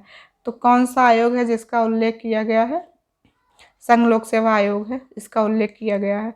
और आर्टिकल 312 में संसद ने संघ और राज्यों के लिए एक या एक से अधिक अखिल भारतीय सेवाएं सृजित करने का अधिकार, भाग 14 में अनुच्छेद 315 से लेकर 323 के बीच संघ लोक सेवा आयोग की संरचना से संबंधित है ये। बाकी सब गैर संवैधानिक निकाय हैं और जितने भी तीनों ऑप्शन दिए गए हैं। नेक्स्ट है 1979 में द्वितीय पिछड़ा वर्ग आयोग की अध्यक्षता किसके द्वारा की गई थी? तो कौन किए थे? बीपी मंडल किए थे इसको। नेक्स्ट है निम्नलिखित में 1947 का कौन सा अधिनियम ट्रेड यूनियन के साथ साथ व्यक्तिगत कामगारों के संबंध में भारतीय श्रम कानून को विनियमित करता है? तो कौन सा अधिनियम है? वो है औद्योगिक विवाद अधिनियम, इसका बी सही है। नेक्स्ट है निम्नलिखित में से कौन सा राज्य लोक सेवा आयोग का कार्य नहीं है? तो कौन सा कार्य इसमें से नहीं है? यही किसी भी पिछड़े वर्ग के नागरिकों के पक्ष में नियुक्तियों या पदों का आरक्षण करते समय परामर्श देता है, ये इसका कार्य नहीं है। बहुत बड़े बड़े ऑप्शन है, इसलिए हम पूरा नहीं पढ़ रहे हैं, वीडियो बहुत लंबी हो जा रही है, फिर आप लोगों को भी बोर लगेगा पढ़ने में। नेक्स्ट है निम्नलिखित में से किसने भारत के योजना आयोग के उपाध्यक्ष के रूप में कार्य किया है? तो कौन थे? प्रणब मुखर्जी थे, योजना आयोग के रूप में इन्होंने कार्य किया था। नेक्स्ट है 1990 में निम्नलिखित में से किस विषय पर सिफारिशें देने के लिए दिनेश गोस्वामी समिति का गठन किया गया था? तो चुनावी सुधार के लिए किया गया था गठन। अब समितियां आई हैं तो देख लेते हैं। चुनाव पद्धति के सुधार के लिए गठित की गई समितियां, एक तो तारकुंडे समिति 1974 में, फिर श्यामलाल सकधर समिति 1981 में, दिनेश गोस्वामी समिति 1990, संथानन समिति हो गई, और टी.एन. शेषन समिति 92, 1900, इंद्रजीत गुप्ता समिति 1998। सब चुनाव पद्धति के सुधार के लिए सारी समितियां हैं। समितियां एक बार जरूर पढ़ लीजिएगा, ये हर बार पेपर में पूछा जाता है। नेक्स्ट है भारत के राष्ट्रपति द्वारा 15वें वित्त आयोग का गठन कितने वर्ष की अवधि के लिए किया गया है? तो 5 वर्ष की अवधि के लिए किया गया, और इसके अध्यक्ष एन.के. सिंह हैं, 15वें वित्त आयोग के अध्यक्ष। और संविधान में आर्टिकल 280 में वित्त आयोग का तो उल्लेख है ही। नेक्स्ट है राष्ट्रीय अनुसूचित जनजाति आयोग निम्नलिखित में से किस वर्ष में एक पृथक आयोग के रूप में अस्तित्व में आया था? तो ये 2004 में आया था अस्तित्व में। नेक्स्ट है नीति आयोग के अध्यक्ष निम्नलिखित में से कौन है? तो नीति आयोग के अध्यक्ष कौन है हमारे? तो ये तो हमारे जो है प्रधानमंत्री जी होते हैं, नरेंद्र मोदी जी हैं। नीति आयोग 1 जनवरी 2015 को एक नई संस्था बनी थी, और जिसमें सहकारी संघवाद की भावना को प्रतिध्वनित करते हुए अधिकतम जो शासन न्यूनतम सरकार की परिकल्पना के लिए इसको जो है बांटने में अब दृष्टिकोण जोर दिया गया था। और इसके जो अध्यक्ष होते हैं वो भारत के जो भी प्रधानमंत्री रहेंगे, प्रधानमंत्री वही होते हैं। और इसका जो उपाध्यक्ष होता है वो प्रधानमंत्री के द्वारा ही नियुक्त किए जाते हैं। जैसे CSIR हो गया, इसके भी अध्यक्ष कौन होते हैं? प्रधानमंत्री ही होते हैं। नेक्स्ट, उपभोक्ता संरक्षण अधिनियम 2019 के प्रावधान कब से प्रभावी हुए हैं? तो 20 जुलाई 2020 से प्रभावी हुए हैं। इसका ऑप्शन डी सही है। नेक्स्ट है, किस आयोग ने सरकारी सेवाओं के सभी स्तरों में OBC उम्मीदवारों के लिए 27% आरक्षण की सिफारिश की है? ये मंडल आयोग था। आयोग जहाँ भी है, आयोग को एक बार देख लीजिएगा आप लोग। नेक्स्ट है, मोटर वाहन अधिनियम 1988 के अनुसार 10 वर्ष से कम आयु के किसी भी व्यक्ति को बिना गियर के मोटरसाइकिल चलाने के लिए लर्नर लाइसेंस नहीं प्रदान किया जाएगा, सिवाय उस व्यक्ति की लिखित सहमति के जो उस व्यक्ति की देखभाल करना चाहता है। मतलब आपके केयर टेकर होंगे वो जब तक लिख के नहीं देंगे आपको लर्निंग लाइसेंस नहीं दिया जाएगा। अगर आपकी आयु कम है तो कितनी वर्ष तक की आयु? 18 वर्ष तक की। 18 से कम वालों को जब लिखित देंगे आपके गार्जियन तभी लर्निंग लाइसेंस बने। 1988 का अधिनियम कौन सा? जी 1988 का ही है। नेक्स्ट है, भारत सरकार द्वारा विकलांगता अधिनियम किस वर्ष पारित किया गया था? तो विकलांगता अधिनियम 1995 में पारित किया गया था। और इसमें तो संशोधन भी हुए, तो विकलांग को 2016 में दिव्यांग शब्द किया गया, विकलांग की जगह दिव्यांग शब्द अब आधिकारिक रूप से यूज किया जाता है। नेक्स्ट है, भारत के प्रथम महालेखा कार्यकाल की स्थापना किस वर्ष की गई थी? तो ये महालेखा 1858 में की गई थी। भारत आज़ाद भी नहीं हुआ था, उसके पहले ही की गई थी। उस टाइम पे कंपनी का शासन था तभी किया गया था। और इसी का नाम बदल कर बाद में नियंत्रक एवं महालेखा परीक्षक किया गया था। नेक्स्ट, अब हम विविध मिसलेनियस देख लेते हैं हम लोग। तो इसमें है, चुनाव के बाद जब कोई भी दल स्पष्ट बहुमत पाने के लिए पर्याप्त सीटें प्राप्त करने में सक्षम नहीं होता तब राजनीतिक दलों द्वारा गठित समझौता एलायंस क्या कहलाता है? वो गठबंधन कहलाता है। जब पर्याप्त सीटें नहीं मिल पाती हैं तो पार्टी क्या होती है? वो गठबंधन कर लेती है, एक दूसरी पार्टी गठबंधन करके जो है सत्ता में आती है। नेक्स्ट है, निम्नलिखित में से वह कौन सा मानक साधन है जिसके द्वारा भारत में चुनाव कराए जाते हैं? तो EVM है, इलेक्ट्रॉनिक वोटिंग मशीन। और पहली बार EVM जो है 1982 में केरला में हुआ था। EVM से पहली बार। और BR अम्बेडकर ने अस्पृश्यता के अपने अनुभवों के बारे में 20 पन्ने की आत्मकथा लिखी थी, जिसे किस रूप में जाना जाता है? Waiting for a visa sorry visa है, waiting for a visa. Next है, अजीत कुमार डोभाल 5वें भारत के प्रधानमंत्री के वर्तमान क्या है? वो राष्ट्रीय सुरक्षा सलाहकार वर्तमान में भी है वो। नेक्स्ट, उत्तर प्रदेश की जमींदारी व्यवस्था को किस स्वतंत्रता सेनानी ने समाप्त किया था, जिसे 1955 में गृह मंत्री के रूप में मनोनीत किया गया था? तो ये किसने किया था? ये गोविंद बल्लभ पंत ने ही किया था इसको समाप्त। नेक्स्ट है, माता पिता और वरिष्ठ नागरिकों के भरण पोषण और कल्याण विधेयक 2007 द्वारा निर्धारित बच्चों की ओर से माता पिता को डैश की मासिक भरण पोषण राशि को माता पिता वरिष्ठ नागरिकों के भरण पोषण कल्याण विधेयक 2009 द्वारा हटा दिया गया। तो कितना था? तो वो था 10,000। इसको हटा दिया गया है। नेक्स्ट है, डैश में उल्लिखित है कि सूर्यास्त के बाद और सूर्योदय से पहले किसी भी महिला को असाधारण परिस्थितियों को छोड़कर गिरफ्तार नहीं किया जा सकता। यह दंड प्रक्रिया संहिता है। किसी भी महिला को सूर्यास्त होने के बाद और जब तक सुबह नहीं हो जाती उनको गिरफ्तार नहीं किया जा सकता है। नेक्स्ट, उस ऑपरेशन का नाम क्या था जिसके कारण हैदराबाद का भारत में विलय हुआ था? तो वो ऑपरेशन पोलो चलाया गया था, इसके द्वारा हुआ था। हैदराबाद के निजाम जो थे वो मान नहीं रहे थे, वो अपना एक स्वतंत्र राज्य घोषित करके रखे थे, तब ऑपरेशन पोलो चला के उसको भारत में किया गया था विलय। नेक्स्ट है, कोई पंचायत अपनी पहली बैठक के लिए नियत तिथि कब तक चलती है? तो कब तक चलती है अपनी नियत तिथि से? वो 5 वर्ष के लिए ये तो होती है। कस और 243 का से लेकर अड़ा तक इसका उल्लेख किया गया है। नेक्स्ट है, भारतीय कम्युनिस्ट पार्टी मार्क्सवादी CPIM का गठन किस वर्ष में किया गया था? तो ये किस वर्ष में किया गया था? 1964 में किया गया था। नेक्स्ट है, पंचायती राज संस्थाओं में मध्यवर्ती स्तर को किस नाम से जाना जाता है? तो ये पंचायत समिति के नाम से जाना जाता है। इसका ऑप्शन सी सही है। और ये सब नागौर में किया गया था। ये सब सारी चीज़ें तो पहले ही बता दी। राजस्थान के नागौर में जवाहरलाल नेहरू प्रधानमंत्री थे उस टाइम पे। और नेक्स्ट है, किस भारतीय प्रधानमंत्री ने वर्ष 1999 शांति घोषणा पर हस्ताक्षर करने के लिए लाहौर की बस यात्रा की थी? तो कौन थे वो थे अटल बिहारी वाजपेयी। नेक्स्ट है, निर्वाचक नामावली को सामान्यतः क्या कहा जाता है? तो ये मतदाता सूची कहा जाता है, जिसमें सब लोग अपना नाम ढूंढते हैं इलेक्शन आने पे। तो ये सारे प्रीवियस ईयर के क्वेश्चन थे पॉलिटी के, जितने भी अब तक पूछे गए थे। जो भी TCS पैटर्न बेस्ड पे होता है, जैसे SSC वगैरह का एग्जाम होता है, तो उसमें अब तक जितने भी पॉलिटी के क्वेश्चन पूछे गए इन सारे क्वेश्चंस का रिवीजन था ये। तो आपको ये वीडियो कैसी लगी कमेंट करके ज़रूर बताइएगा। अगर आप इस चैनल पे हैं तो चैनल को सब्सक्राइब करिएगा, वीडियो को लाइक करिएगा और अपने दोस्तों के साथ शेयर करिएगा। और इस वीडियो की PDF आपको टेलीग्राम ग्रुप पे मिल जाएगी, और टेलीग्राम ग्रुप का लिंक इस वीडियो के डिस्क्रिप्शन में डाल दिया जाएगा, तो आप टेलीग्राम को ज्वाइन करके वहाँ से PDF प्राप्त कर सकते हैं। मिलते हैं नेक्स्ट वीडियो में। Thank you. जय हिंद।